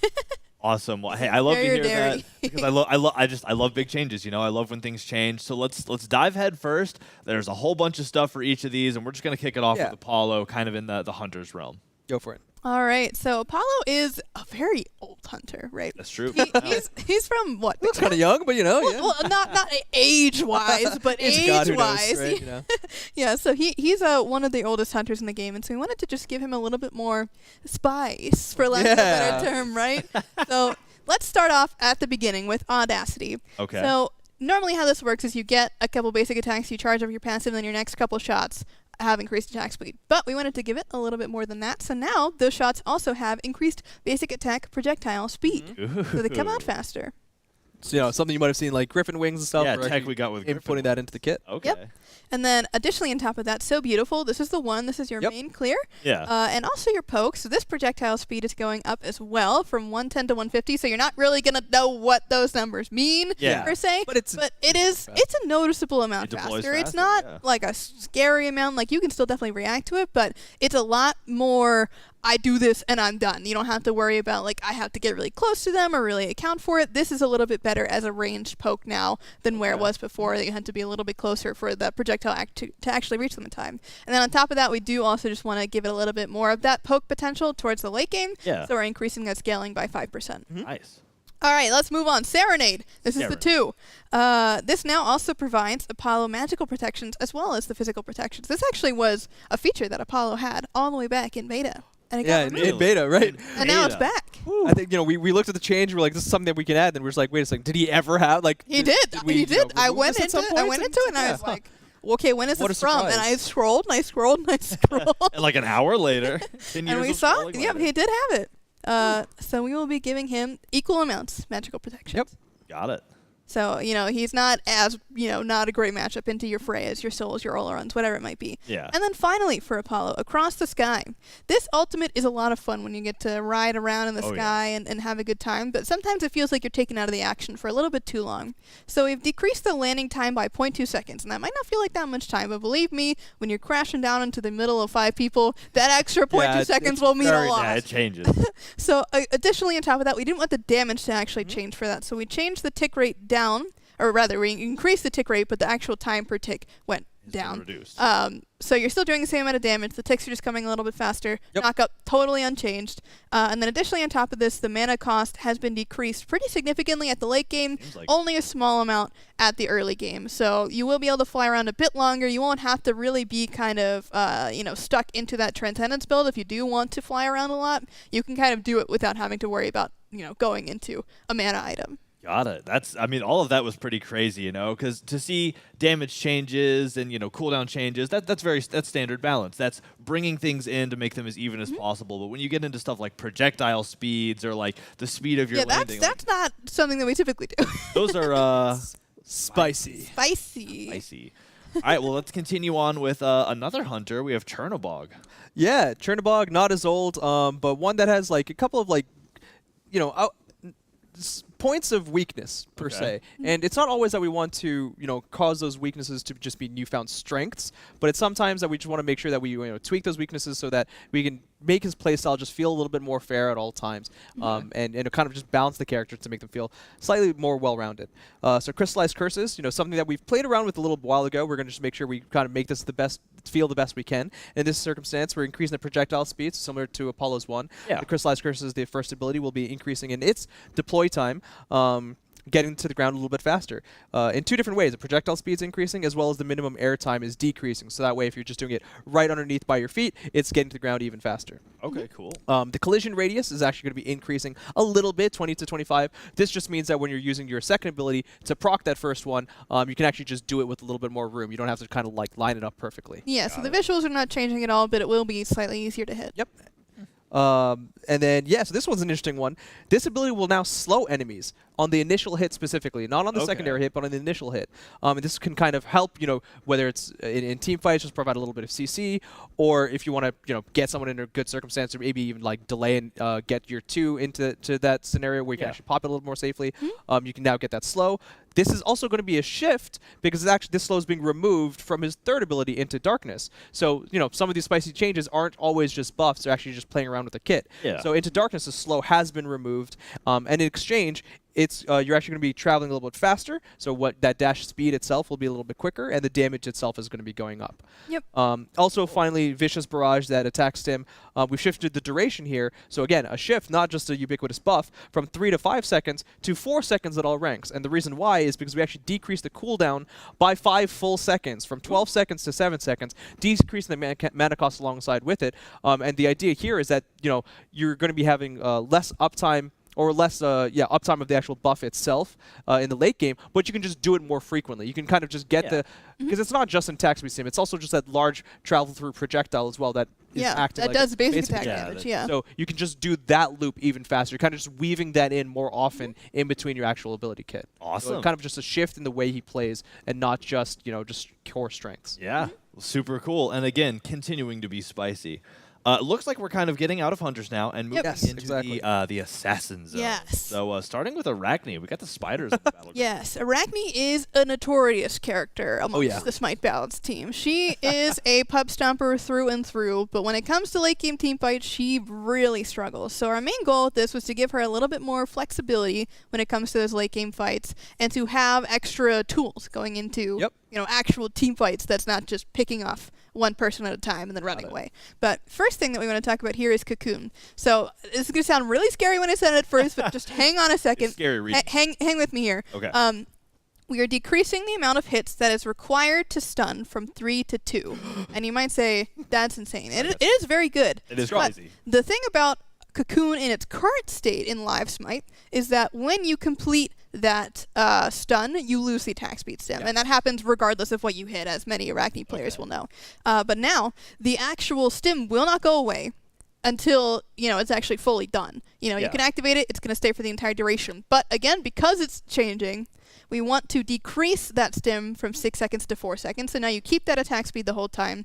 You do stun after 2. If you miss any of those shots, you're done. You can't stun anymore. Yeah. But you keep the stim at the very least. On average, it's probably just a longer duration overall. Yeah. You're not really stunning people at the end of your attacks. You're always doing it at the beginning. Yes. So no matter what you hit after 2, you can no longer stun, but you are going to keep that attack speed stim, same values, for 4 seconds, which is very nice.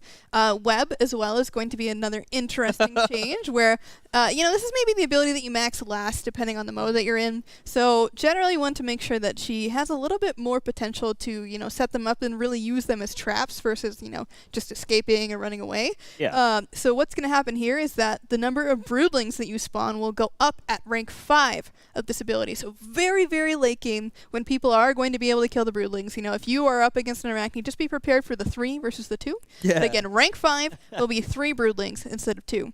And then finally, Nightcrawler, the ultimate. The leap range will be from 40 to 50 now. So while you're up in the air, you can leap a little bit farther. This is just really going to open up a lot of new pathways for ganks over walls that you previously couldn't before. Yeah. Or if you're trying to gank and get out, this is going to be a little bit easier to do then as well. Super cool. Hey, Arachne's not somebody I play all the time, but every so often you have one of those Arachne games, and it just feels good. So I love to see a win for Arachne. Next up, Pele, another assassin on our list. Yep, this one's more on the simple lines. There's only 2 different changes, but this first one's really, really spicy. Pyroclast, that's that first ability, is now going to provide 5 to 9 fuel on successful hit of an enemy. Okay. And waiting for the Any ball enemy. to drop for the people listening. Yeah. Right? That means you previously didn't have a generator other than just time itself. Yeah, so when waiting. Pele is using that third ability, it's draining. While it's still draining, you can use and fire off that Pyroclast on any enemies, minions or gods alike, to start refunding that back. And the later the game goes on, the more that refund's going to matter. So you've got 2 charges of Pyroclast, which means you can refund even more. Really get it out there. So again, it's a simple one, but it's a large gameplay shift. It's we want to make sure that Pele's are using the third ability and riding the volcano more often, and you can just weave that into team fights without having to worry about it just depleting as much as you currently are. And then finally, for the ultimate, Volcanic Lightning, increase the number of those empowered hits you get from 3 to 4, and decrease the basic attack damage reduction, which it actually does have on those hits, from just by 10%. Just a small shift in the balance there for the damage that you're dealing, but you're getting one entirely new extra attack. Yeah, so it definitely balances out and even gives you some, leans back in the more damage direction. Yeah. So, super cool. All right, we're stepping out of Assassin Land and diving right into Mage Land with Raijin. Raijin. Where do we even begin with little Raijin? He once was a terror on the streets of Conquest. In the past. Once upon a time. He's fallen off a bit since then. And a couple of buffs here and there have helped him for sure. But fundamentally, we wanted to give him a little bit of a fresh look. And so this is going to be a very interesting change along the lines of Giannis and Serket, where Raijin will be gaining attack speed when you rank up your ultimate. You're wondering, attack speed? Why am I getting attack speed? That seems strange. But the change to his passive that we've done here is that we are going to be giving him a new effect where every time he basic attacks an enemy, this can be a god, a minion, it can be anything, he gets non-ultimate ability cooldowns refunded by 0.2 seconds. So get your drums in, you know, you slam the drums and you do a couple more beats and you get your practice in and then you're back in ready to go more than ever. And that kind of does also feed into his cooldown nature of his passive. Yeah. So we wanted to give you a little bit something to do between all of the times that you're channeling. So you're always drumming now. Yeah. It's just like a small one, but we're just like, what we're gonna do for Raijin? Well, what does he do? It's like, well, he hurts people. No, but what does he actually do? Yeah. He drums. So we're just gonna make him drum better. Yes. So now he's a better drummer. For sure. But on top of that, we've got another change to Raiju as well. We're adding an initial hit to Raiju to better allow you to, feel like you're doing something with this ability versus, you're trying to chase it down. At least if you hit it, you've done a little something. You've got your item procs or whatever it might be. It's just a little bit of a nicer kind of loop for you to be able to hit it and then pop it. And if you miss the pop, it's not the end of the world. And then on top of that, Thunder Crash is going to be seeing a slightly reduced pre-fire and setup time, which means that it will take you slightly less time to get into that immune state. So hopefully a little less interrupts for our boy Raijin, who seems to find himself in that situation a lot. It hurts every time. Yes. Soul shattering. Yes. So hopefully, he's not going to be crazy immune all the time. Yeah. It's 0.1 seconds, so it's going to be literally the blink of an eye, if not even faster than that. Cool. But that's Raijin, yeah. That's Raijin? Okay. Awesome. So next up on the mage tree, Thoth. We got the scary bird. Yeah, the scary bird. Not currently quite so scary. Yeah, that's true. But also, one that we wanted to be a little bit more careful about. Thoth is one of those mages that, he's probably one of the truest artillery mages or characters in our entire game. Yeah. And that has a very specific playstyle that we wanted to be careful not to interrupt. This one is a little bit more of just like a general balance that's very focused on making sure that twofold, as the game goes on, Thoth continues to gain in strength, which is kind of the idea in that passive. Yeah. And in doing so, Thoth's going to be gaining percentage magical penetration instead of just the flat penetration. Okay. So game keeps going on. He's still getting better in that regard. Yeah. And also, Thoth struggles a lot in game modes where he's got to farm, specifically Conquest, honestly, where you've got the lane minions, you're hitting those gods, but you also need to dip into the jungle to get those. Yeah, my jungler's not on my red buff and I'm playing Thoth. I'm very sad. Yeah. Now Hieroglyphic Assault will be dealing additional damage to jungle minions specifically. Okay. So he's already got some of that gameplay loop for the gods and the different ways for the AO1 or for the first ability. Say that too often. But now the jungle minions themselves will be taking more damage. Outside of that, Glyph of Pain, the third ability, will be you're going to get just a small buff on the basic attack damage through the glyph. So kind of incentivizing you to actually play with that mechanic, which I don't think many people do right now. Yeah. But I mean, it is there, and it's not like I'm saying no one does. It's still important to do when you can. But now we want to just incentivize that playstyle. Yeah, a little more bit and more work. Yeah. It also helps out in jungle boss objectives and stuff like that for your team. Towers. Yep, towers, absolutely. True. And then finally, the ultimate final judgment. Well, we just had wanted to reassess how good it was, and it wasn't quite reaching that level of spice. So we want to make sure, whether it's simple abilities like Ra or even like Raijin with multiple procs, how much damage is this really doing, and just kind of bring it a little bit back in line. Okay. Cool. Cool. Again, be aware that even with it in line, we fully understand that the final judgment going through the Glyph of Pain is still a good combo, and it should be because you're kind of setting that up. Yeah. So It takes the effort. But that's two abilities for one. Cool. Well, fun fact, I kicked my bed frame the other day and made the same noise he makes when he ults. So that was just thought you deserved to know that. That's for everybody out there. All right, so away from the mages and onto our solo laners. We have King Arthur getting some love, getting some spice. Yeah, this might be the longest list of changes. The longest list of well, out he's of got a lot everything we've going done today. on, But so, let's dive into it. Yeah, let's dive in, shall we? So first up, Steadfast, his passive. A lot of people go, King Arthur has a passive? And I go, yes, he does have a passive. It's a very good passive. It's very good, actually, but we're going to make it a little bit better. We're shifting it a bit. So first thing that we're doing here is we're decreasing the duration from 15 seconds to 10 seconds. They go, Lermy, that's a nerf. And I go, yes, you'll see why. Yeah, hold on.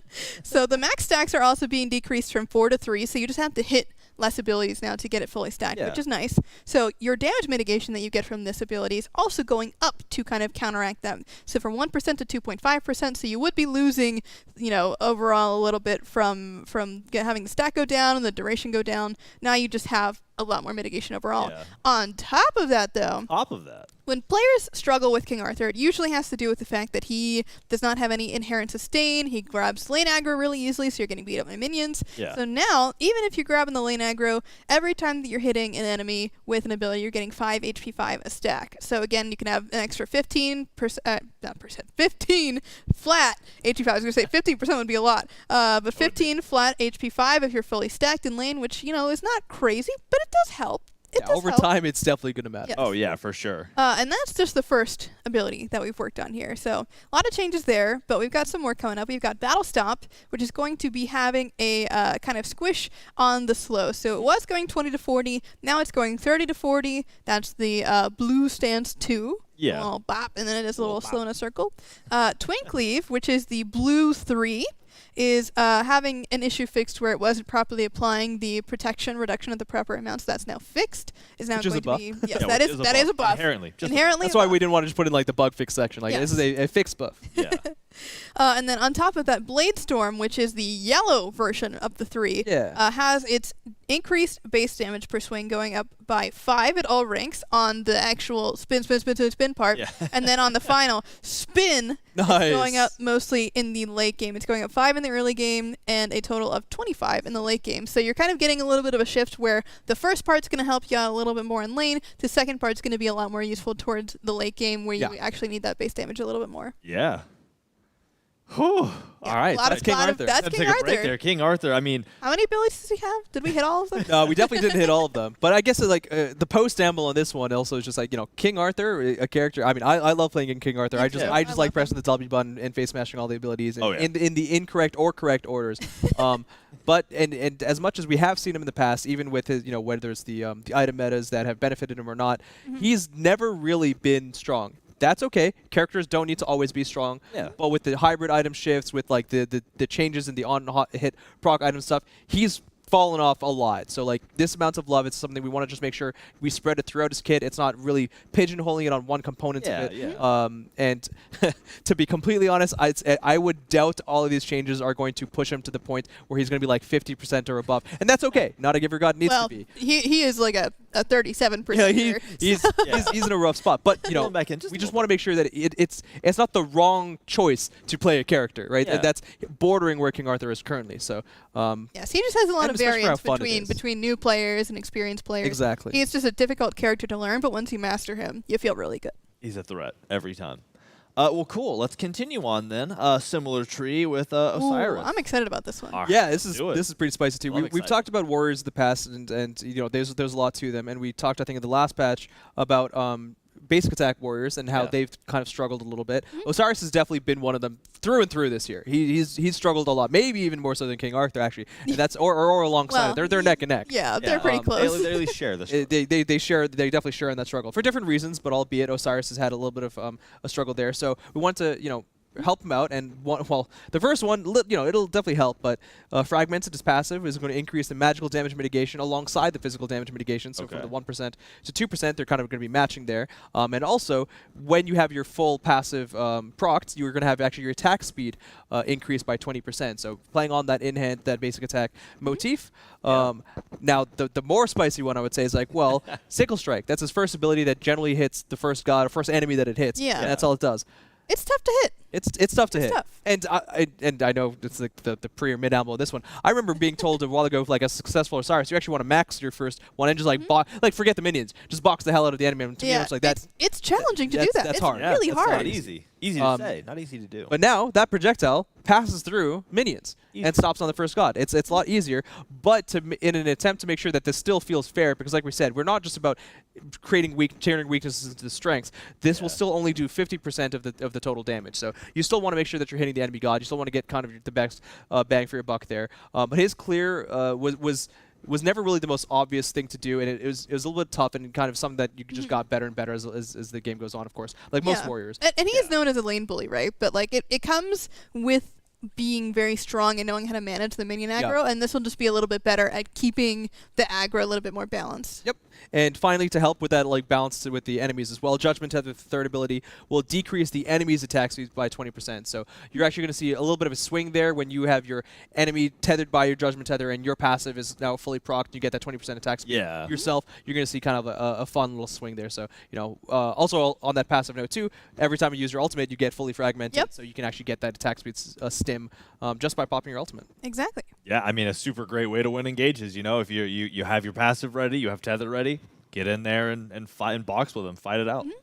Cool, cool. Now we're moving into an area that I have always been a big fan of and continue to love seeing changes in. That's Guardians. So Athena is actually first on our Guardian list here. What's happening with Athena? Yeah, so Athena is one of our like bread and butter beginner Guardians that I would recommend to most players. If you want to learn how to play a tank, I would say Athena is like your easiest go-to for that. But when it comes to how she's doing in the higher ends of play, it's a little bit more difficult because the taunt is so predictable. The dash taunt combo, as you would think, is just, you know, you see it coming from a mile away. She's got to charge it up and get in there. Yeah. So the main goal of this change was to give her a little bit more flexibility in how she applies her CC. And of course her safety as well when you're taunting people. So first thing that you're going to notice here is that Preemptive Strike, her dash, is no longer going to have a slow. And you're saying, well... It had a slow? It had a slow? Yeah, I wasn't hitting people with this anyway, to be fair.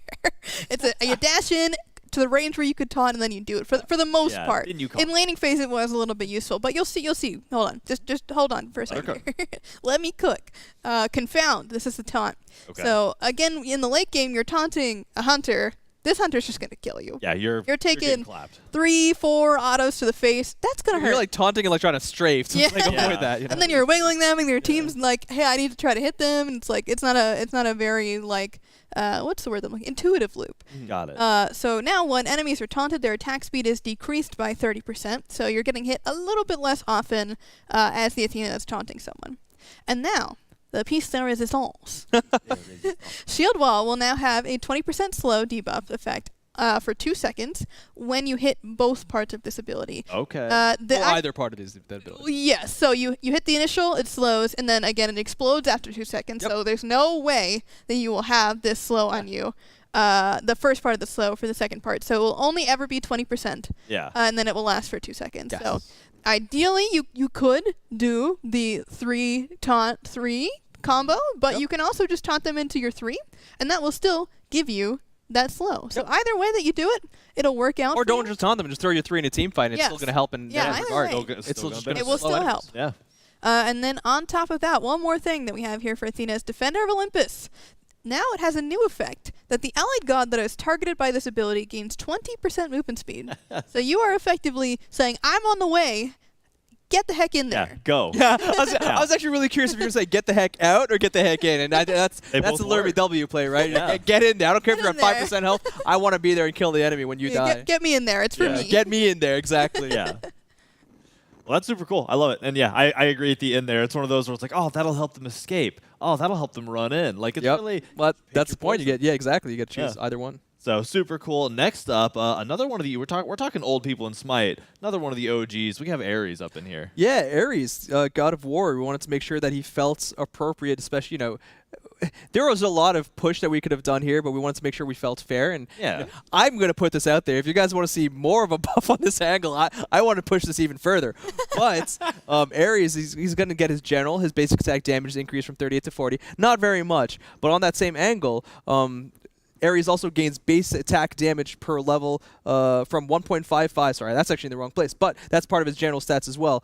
His basic attack damage per level was 1.55. Now it's going to 4. So that means as you gain levels, you're just going to be doing more in-hand damage. This is regardless of scaling. This has nothing to do with your power. This is just your base in-hand damage is just getting stronger.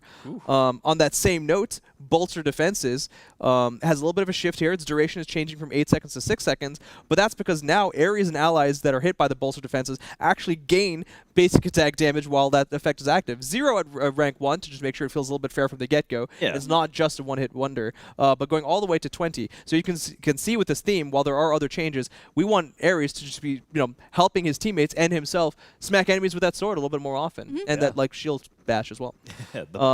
other things that's going to be happening, shackles. So let's see, as a note, because I know there's some nerfs in here too. I guess the last buff is no escape, the ultimate. 20% damage mitigation while channeling to try and keep him alive while that's going. Yeah, we can get it off. But we wanted to make sure that we still were assessing the changes here, because this is honestly the god that we were thinking of when we did the first initial statement of Ares has seen a lot of change. We also did buff him in the last patch, but we wanted to make sure we still were in line with this kind of spicy god change that we were looking forward to. We just wanted to give him some help in the interim. But we're going to walk back a little bit on the shackles, decrease the god damage per tick from 25 to 105, just by 5 basically per tick on that one, to make sure that you know, we hit him with some shifts because we wanted to give him some love, and we understand that we also don't want to just bloat these characters or buff these characters to the point where they're just overpowered. Exactly. And we're seeing a little bit of discourse on Ares as well, but he is kind of a one-trick pony at this point in time in current live Smite, where you hit the shackles and they die, and that's kind of the gameplay loop. We want to give him a little bit more depth where you can kind of play this basic attack style and help, you know, your basic attack team. And especially with his passive being based around auras, you know, you throw Shoguns on there, you throw a Talisman of Energy on there, you are really powering up those basic attackers on your team. So giving him a little bit more flexibility to have that wider, you know, ability to be powerful in other comps where you don't have to be, you know, Aurora and hitting every single Ares chain, you know, to be a useful character. Giving him other ways to be successful other than just being 3 chains. You know? Other than being the chain guy. Well, hey, I'm all for it. I love the ability to you know, get in some basic attacks. So any guardian change is good change. And speaking of, we have one more under the spicy category, and that's Cabrakan getting. I'm excited by this. Is this the craziest change in the whole patch? This was one of the first ones. This was one that honestly like set the notes. It's just like, well, who do we want to change? I want to let's work on some Cabrakan and you know, another drummer boy in a different world. And yeah, on the ground. Exactly. On the ground. But yeah, so first up for Cabrakan is Tremors. This is the basis of every change that you're going to see. That's right. So this is his 3 for those unknowing of the names of abilities, which, you know, I don't blame you. There's a lot of abilities. But first things first, Tremors mana cost is getting doubled at every single rank. So it's going from 10 to 30 to 20 to 16. You're like, that is crazy. That is very, very high. But you'll see why. The cooldown of this ability is also going from 8 seconds to 3 seconds. Ooh. That's pretty short. That is one of the shortest cooldowns. Also going to be burning through your mana pretty fast. Yes, and you're probably wondering, I'm going to have no mana. What am I supposed to use my other abilities? Well, yes, you're going to be able to. Here's how. First thing that we're going to talk about, though, is that his base MP5 is going from 4.6 to 8, so it's almost to doubling. Pretty close. That's a lot. And he's also almost doubling his MP5 per level from 0.42 to 0.8. Yep. So you're going to have a lot more MP5, so that will just passively come back to you, but there's also an active component as well.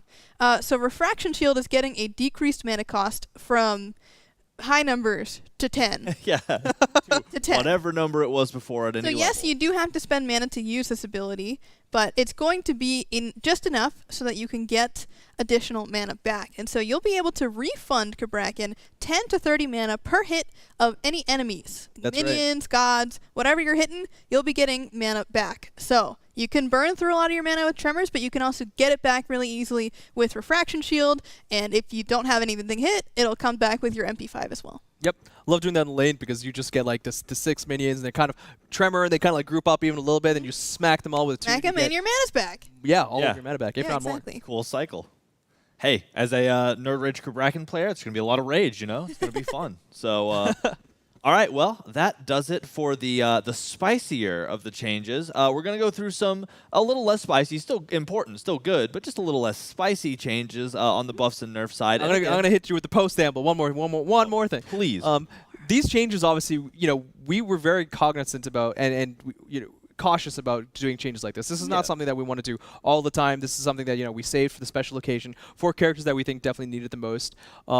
We are definitely very understanding that this is all of these are for the most part buffs, and it's going to cause these characters to be stronger. They generally all needed it, and it's something we're going to keep as we do with all balance, but I wanted to do a special disclaimer here. We're absolutely going to be keeping an eye on what this does to these characters, whether they go over the point of balance, whether it's perceived or statistical, and if we need to, you know, dial things back a little bit, whether it's part of these changes or alongside it, we will absolutely be doing so. So definitely hit us with your feedback, you know, whenever PTS things go live or just from Theory of Crafting, and we're excited to see what you guys think. Yeah, and if you like to see these changes, these kind of changes, we definitely would love to work on more of them. They do take some time in the kitchen, though. We do want to put a lot of care and effort into making sure that these changes actually feel good and don't break things, fundamentally with the kit, because some of these characters are old, right? Sometimes that, different hands being on characters that have passed through the generations of Smite developers, sometimes will not be able to do everything that you wanted to do. But, we like to work with what we have and kind of get a little, what's the word? I can't even think of it. You're getting a little spicy with it. Exactly. Is basically the idea. A little crazy. We're not hitting these gods arbitrarily. That's the main thing. Exactly. Yeah. It was a lot of testing to actually go through and can we do all these cool things? Like, will it work? Will it feel good? We had weeks of testing that we were like, okay, let's pick Ares to test. Okay, let's pick a bracket. Let's just make sure that we're having lots of different people try. We had the esports casters come in and try this, right. So we had all kinds of eyes on these changes as well. Yeah, every skill level, we have people who are like, I've played Arena 6 times. We're like, come try this out. We want to know how it feels on somebody who doesn't play the game as much. And then it'll be the casters or pros. Like, it's crazy the amount of work that goes into it and the amount of listening we do to the community to try to figure out what we can change to make y'all have the most fun. Because again, at the end of the day, that's what it's about, is how can we make this as fun as possible. So thank you for the preamble. I love the preambles. So this is the premium spot, pre and post ambles. And mid ambles. And mid ambles too. We should coin that. All right. So let's get into some more general buffs and nerfs. I'm gonna say it again. Patch notes might not be live right now. Probably not. They want to be live. We're trying to get them live. Just will them into existence like they are right now. I'm working on it. Well, I've printed out I was gonna print out 70 million copies and ship them to everybody watching the show, but I like trees, so sorry. Well, fair enough. Sylvanas is thanking you. Yeah, exactly. I did it for him. So anyway, they'll be up. These aren't all of the changes. You'll be able to look over more of them when those notes are able to go live. Whenever we fix the internet, one band-aid at a fix time. it. Working on it. But here are a few of them that we thought were worth talking about, starting with Amaterasu. Yeah, go for it. All right, so Amaterasu. Last patch we did. I feel like I'm doing a recap. Last patch. Last patch. Hey, it's a Lurby preamble. Let's go. Last time patch, on Update Show. We had a couple items that saw some changes for our basic attack warriors, but Ama was still kind of falling behind the pack. She was not really keeping up, even though we did buff basically all of her items. So we wanted to give her individually a couple of buffs as well. So first things first, Illuminating Strike's debuff duration is going to be increased from 5 seconds to 6 seconds. Okay. So not only is the actual circle debuff area going to last longer, but you now have more time to actually apply that debuff. Yeah. By 1 second, so it's not crazy, but it is significant. And secondly, Divine Presence, this is her one. On use, whenever you are healing, so, when you use that ability, you get a tick heal, basically over time. Amaterasu will gain attack speed for that whole time that you are healing. So when you change the stance, you get 4 seconds of attack speed, and then once that healing is done, you no longer have the attack speed. I just love it, we've identified god buffs and spicy god buffs, and even just giving Amaterasu attack speed on this didn't quite hit the spice factor. Yeah, right? You had the salt, but you didn't have the pepper. Close. Yeah. It's very close. It's not quite there. You sure shit up, but you forgot that last little bit. So, but it's still a good change. Awesome. Next up, one of our favorite little tricksters, Maui, actually getting some. Yeah, Maui god that has definitely entered the battlefield and was striking pretty hard, showing up everywhere. But even at the times where he was at his strongest, he was one of those characters who just never was actually doing that strong for the masses, for the casual players. Honestly, sometimes when we say things like this, we don't just mean for the casual players or for other game modes. We also just mean for even the ranked conquest players all the way up to masters or something like that. He was there a lot, but he might not have been doing it too well, so he needed a little bit of love, and we wanted to make sure we spaced that to the time that would be appropriate. So Master Fisherman getting a cooldown decrease from 16 to 14 to 14 to 12. That's 2 seconds at all ranks. It's pretty sizable. That's great. Increase the damage as well from 100 to 360 to 100 to 380. So nothing in the early games where you're getting a lot of benefit from that cooldown, but hitting for the late game and for the mid as well. Yeah, a little more impact. Mystical Ulua decrease the mana cost from 55 to 75 to 55 at all ranks. Just a simple one there, just so you don't feel as punished for tossing the Ulua out to your teammates. And as you can see, simple changes there. We don't want to go crazy with Mao. We know he still has a lot of potential. That ultimate is still fantastic for team fights, but just get him a little bit more in line. Yeah. Super exactly. Cool. All right, so next up, we have Charon. Yeah, so this is a nerf. Just to clarify, we're heading into nerf territory. We're on the nerf side now. So Charon has been surprising us. We're so excited to see people excited and playing him up in the ranked, but he's doing really well in basically every single game mode. And Turns out boat's OP. Yeah, he's pretty good, and a lot of that comes with his safety. But the first thing that we want to talk about here before we get to that is Damnation, which is the attack speed slow circle that reveals and shields, all that good stuff. But we are going to be decreasing that attack speed slow from 30% to 25%. Okay. Just make it a little bit less annoying in lane, especially because it is an ability that comes up relatively often. It is kind of hard to hit, so you do have to hit this kind of medium-sized circle. Yeah. But when it does hit, we want it to be just a little bit less effective. And now, finally, we can talk about his safety. His safety. The So, paddle. Swift Voyage, when he just paddles like mad. Yeah. This cooldown was 15 seconds for a 2.5 second channel, but now it's going up to 17 seconds, down to 15 seconds at rank 5. So he still will get to that same late game safety level where he probably needs it the most, you know. But in the early game, he will not be as safe. It will be 2 seconds longer on that cooldown for him to paddle away. Got it. Or paddle in, either way. Yeah, however you want to do it. This was almost a spicy change because I recommended that we drill a hole in the bottom of the boat and give him a plastic he cup. needs that. And every 17 seconds he has to scoop out, but shot down. But maybe next. Sounds amazing. Don't do that to Otto. That's true. I do love the boat. All right. Next on the list, Jormungandr. Yeah, honestly, not one that I thought would be on this list anytime soon, and right? one that I'm still surprised is there. A guy that we've been trying to buff throughout the year, and he finally reached that point. Whether it's the item changes, I think there were a pretty big help with the shifts on the tankier builds.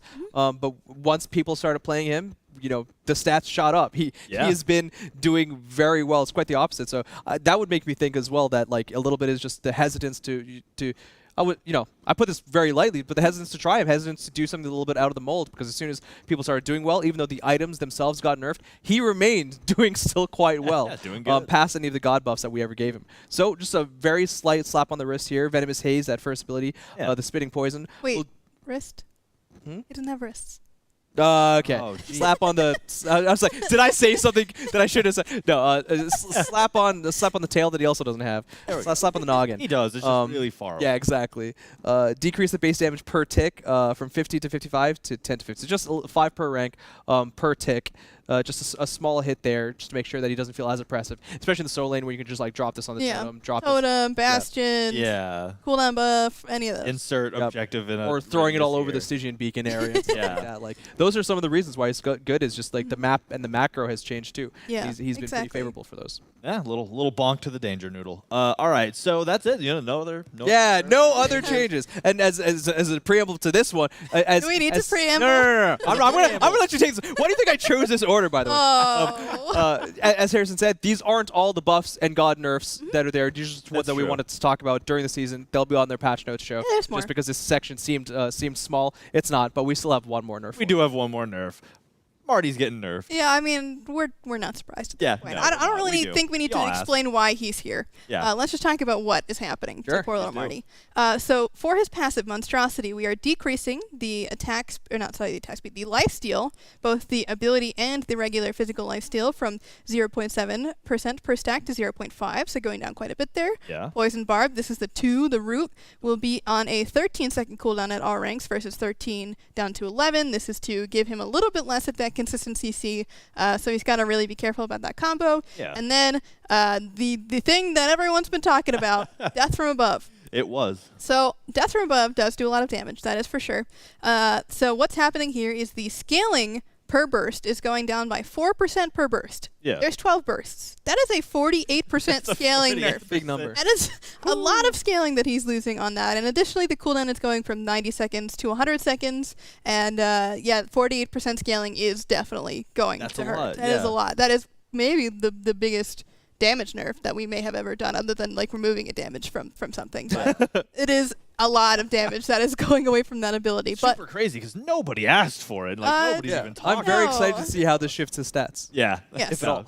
So we're keeping an eye on him. If he needs more nerfs, we will continue. This is a lot. But this is a very, very, very large nerf. Yeah. This might be like a spicy god balance, but on the nerf section. Yeah. He has wrist, and we slapped like 2 or 3 of them. So. Yes. He's got 4. He's got 4. He's got 1 left. Let him have his 1. Yeah, we let him keep the 1, but we'll keep an eye on it. So cool. The last thing to say is there's some non-conquest change, but that's going to be on the patch notes. So just look at that when we get those out to you. It will be as soon as humanly possible. Yeah. So now we're diving into one last thing, and that is the Odyssey event. Ooh, We get an Odyssey coming with the season of celebration, and what better way to celebrate than with an Odyssey? So for those of you unfamiliar, Odysseys are these huge, crazy events with a ton of cosmetics that go over like several updates. So this will be kicking off the season of celebration, and it will be around for a while. And it is also the event in which we feature our new T5 skins, and we'll be going over the skins in just just a moment. But like a lot of the other events, you progress in several ways. There are rewards you can unlock by getting or by purchasing and rolling chests that are from event things. So look out for those. You can unlock free rewards as you move through the event by obtaining these event-specific skins. But there are also going to be quests that come out with this, and quests will release every week, and you complete them kind of linearly. So you have to complete quest 1 to get to quest 2, and they'll be releasing. No, I said every week. They're going to be releasing with new updates of this. They might be weekly. There's a lot of stuff written down, and admittedly, I've been so excited about getting to the skins and talking about stuff that my brain is a blur. I'm a SMITE fan who's hyped up about everything. So it's just a super huge event with a ton of incredible content. I mean, our teams always go as hard as humanly possible to make all of this stuff incredible. So make sure you check it out. Like with all of these as well, there will be a buy all option right at the beginning, which is probably the most economical way to get through the event because you will be getting all of the content up front. So that's everything you see today and all of the content that's going to be released over the next couple patches with this event. So if there's content that comes in a bonus patch, if there's content that comes with the next patch, which there is, you will be getting all of it as soon as it drops, including, again, everything you're about to see right up front. So let's dive into the first of our skins that we're going to show off, and that's Soul Shroud Charon. Yay, Charon's first skin! Got the boat boy! Yes, so this is a creepier take on Charon. I know a lot of people are very excited to see Charon be a little bit less jolly, a little bit less jovial. Yeah. This guy is full spook mode. He is a little alien looking, but he's kind of got this organic vibe to him as well that is super, super cool, and he certainly is scary. Look at that guy. Yeah, I like that he's like kind of a little bit more armored up in this vibe. It's like, this is his true battle attire, and whatever plane of existence this one is. That's creepy. Yeah, you will be paying the toll. You will be definitely paying the toll. And I figured for this one it would be fun to go in game and check. It's his first skin. You got to go in game for it. Yeah. Oh, there he is. He's got the creepier water down beneath him. The creepier water. It is. The Sticks river got Styx. even stickier. Stickier? I don't Stinky know. sticks. But yeah, he looks sick. I just love all of the illumination going on the boat as well. It just gives it this kind of ghostly fire vibe, and it's so cool. Look at that spirit that he's tossing out as well. I love to see it. And you can also probably hear that he is a little bit of a spooky guy. He may not finish all of his sentences in this skin because he's just so hungry for souls. He's got to get some of those recipes. From Hey, there you go. That's true. If you're hungry, you got to get the recipes. All right, let's. We got to see the ult. We got to see. Big ult. Yay! Ooh, the water's so much darker too. I just absolutely enjoy this. I mean, I said this about Surtur. It stands for Charon. I say this every time we make a new god. But the boat was something I was excited to see. Yeah. I was excited to see get the skin, and it looks super cool. And just like with Surtur and his giant rock, I'm excited for what new boats we will see in the future. More boats. This one is awesome. More boats. So to continue down through the event, we have another skin, Shadowcaster Anubis. This one is so cool. We had a human Anubis before, but this is kind of a different take on human Anubis. If he was this kind of badass, kind of thief vibe, and I love it. I have like I say, sometimes when it comes to these shows, I haven't seen some of these the card arts or even the skins at all because I'm not in some of the skin content playtests. But this is just sick. This is awesome. It's a definite crazy take on Anubis. So to continue down the line, Neith is showing up with Sharpshooter Neith. Ooh, this is more of Neith usually has some cutesy skins. Yeah. Like the weapon she's using. Yeah, she has a modified crossbow gun. Vampire Slayer aesthetic to me. Yeah, it's the middle of the night. She's got the bolt ready. Maybe there's a little silver tip in there or something. Might be ready to hunt down some werewolves. There's just a whole bunch of garlic in there. Oh yeah. Yeah. Could be anything that she's hunting down. Probably you. Okay. Watch out. Well, especially that ultimate, she can go. That's true. She's hunting down whoever she wants to hunt down. Super cool. So next up on the list, Dragon Templar Ao Kuang. Oh, I'm excited about these. So these upcoming skins are recolors of past limited Odyssey skins. So that's sick. It is the season of celebration, right? So you want to celebrate 10 years of SMITE, many Odysseys, and this is one way to do it, is to bring back one of those super exclusive, well, I guess exclusive is the wrong word to use, but limited skins from a long time ago in a new set of paint, really. Yeah, true. And you'll be able to get it. Yeah, so part of the theming. These are some of the reward skins actually. So that would be this one and the next one, which is Infernal Blaze Agni. this one is a super cool take on Agni. I think it's super cool to go kind of that like necro like kind of vibes, or like the what is it? We have other themes that are kind of like this with the soul skin too, or the Baron skin that's like a little radioactive. Yeah, it's such a cool look for him. It really is, and I think the green suits him. The charming green smile too, which is offset by not creepy at all. No, not even. So cool. And then last but not least, and this one is one that I'm super hyped about. I'm sure y'all have seen us tease it on our socials, but our new T5 Dragon Shifter Medusa. Oh man, this splash art is kick ass. It really is. It's a T5, as you can assume. There are 3 different versions of this skin, each with their own dragons, because she is a dragon shifter. It's a series of sisters. So all these sisters will change places when they battle. Yeah. And every time you ultimate, you'll see a new sister come out and go after their prey. And each of them have a different, kind of style of hunting. You've got the ferocious flame dragon. You've got the undead skeletal dragon. You've got the alien kind of Carapace dragon. Yeah, carapace dragon. Which one's this cool. one? This is the undead one. Just got kind of these bone race, and they don't have like even eye sockets. Like, these guys are creepy. Yeah. Oh my god, her like the bones you can see through the material. That's It's so cool. I adore this one. This one might be my favorite. It's so hard. They're all so cool. Yeah. But yeah, this is the death variant, or the bone dragons as well. Like see-through too, which is crazy.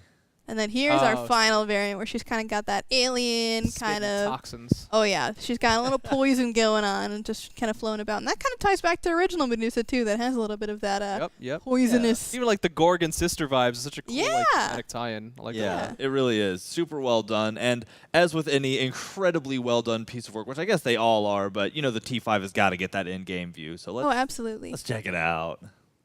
Oh, and there it is. It's just so crazy to think like this is Medusa, It's such the concept is so far away from what Medusa looks like at her base.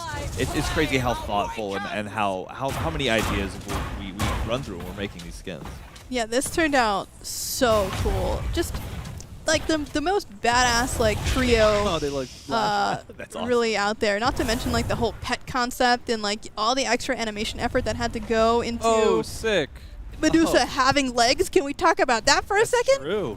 Medusa doesn't typically have legs. Now she has legs, she has wings, she has a tail, she has horns. Yeah, she's got friends, and then you'll see. Sweet. I love that the ulti like color hue shifted middle, like that's Yeah, and I love that like there's the larger like I guess main dragon head, or just a huge one that comes. Yeah, she's not showing all her secrets right away. Yeah. You gotta ult for that, or do the special emote in every single variant. You'll get that big boy coming out, but.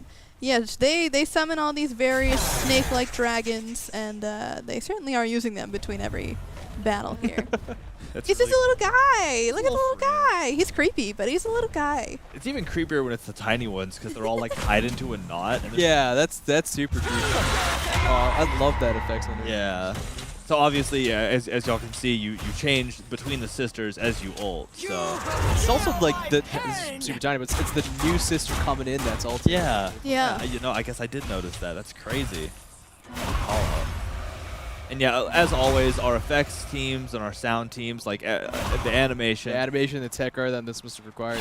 Yeah. People really put their all into this kind of stuff, and it shows. And it's crazy too. Like I don't know a lot about. Let's go with audio, because I talk a lot with Kellen, who y'all might be familiar with. He does a lot of cool audio breakdowns on Reddit and stuff. But I talk to him a lot more frequently now, and it's crazy how much stuff they pay attention to. They'll be like, hey, like this effect actually sounds too high pitched. The laser should be slightly lower pitched for this and this and this reason. Like it's stuff that I would never think about. All the details that go into it, especially like baking in some of the like original Medusa sounds as well into it, so that even though she looks so different, you'll definitely hear a little bit of callback to all those OG sounds. That specifically helps a lot for like gameplay and reactions when you don't know like who's nearby you. Those bass like sound effects being built in really helps keep that baseline. Yeah, it keeps it from being like who even is that? Like I don't know. Like that way, if you've played the game before, you can recognize, okay, like I hear that noise, she's ulting, Yep, exactly. So it's just the amount of work, and that's just an example for audio specifically. There are examples like that across every single form of creative process that goes into creating the final product here. So it's again, I am always in awe and will always send mass respect to our team members who just pour their heart and soul into all of their work. Ooh, she looks right at home. Yeah, I was just thinking that. This area is sick. Awesome, awesome. Well, and that, again, that is the T5 for this skin. This will be the final reward, so as you go through and get a bunch of different cosmetics, whether it's direct purchase or rolling chest or whatever, eventually you will unlock this, or you hit the buy all button and get it right up front. And actually, something I didn't say earlier, because I thought it'd be fun to say here, is that is the T5 skin you can get, if you so choose, by getting to that final reward, when in fact, there are other options. Part of celebrating this Odyssey is celebrating 10 years of SMITE, is celebrating the season of celebration. So as you get to this final T5 reward, you can choose the Medusa skin you just witnessed, and you'll have an awesome Medusa skin. But you can also choose, an older T5. We have a selection of old Odyssey T5 skins that you can choose at the end of this Odyssey instead of the Medusa one if you'd so prefer. So if you're not exactly a Medusa player, then maybe you choose Baron's T5 or very cool. Yeah, there will be an option of different T5s available to you there. So not every T5 ever, but there's still a choice so that you can really pick and choose exactly what you want and celebrate 10 years of SMITE and some of these Odysseys we've had in the past. Yeah. So I think that's really cool just because, that's awesome. Yeah, I love Medusa, so that's going to be what I'm shooting for. But if that's not your cup of tea, then there are other options because we want you to be able to get what you want the most out of it. So.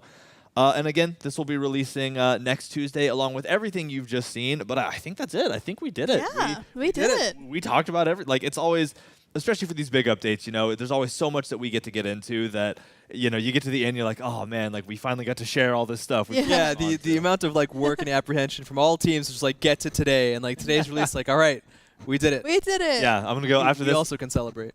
Oh yeah, the season of celebrating at my desk after this kicks off in about 5 minutes. The season of celebration season kicks off on Tuesday. So super cool. And again, thanks for coming out. PTS should be going up hopefully pretty soon. As always, keep your eye on the and socials. Dev Insights.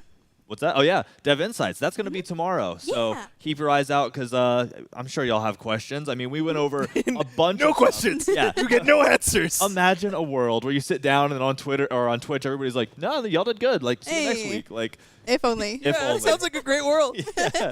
You can cry offset. But no, so that'll be tomorrow at 3, so make sure to come and ask your questions, look over everything.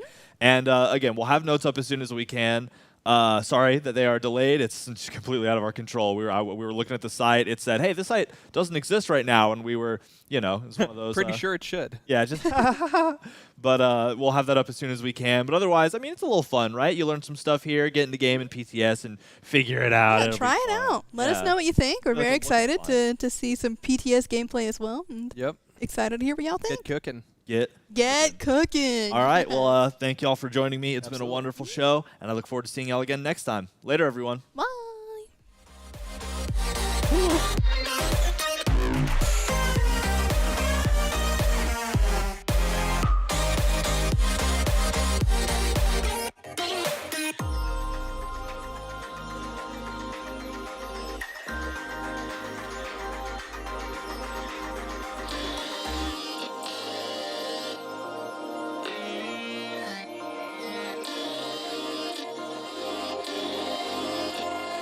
Time runs me over, and I burn some thicker skin. Learn to be skeptical of those with good intention. Why is it hard to love without hurting anyone? Are we still young? Are we still young? Are we still?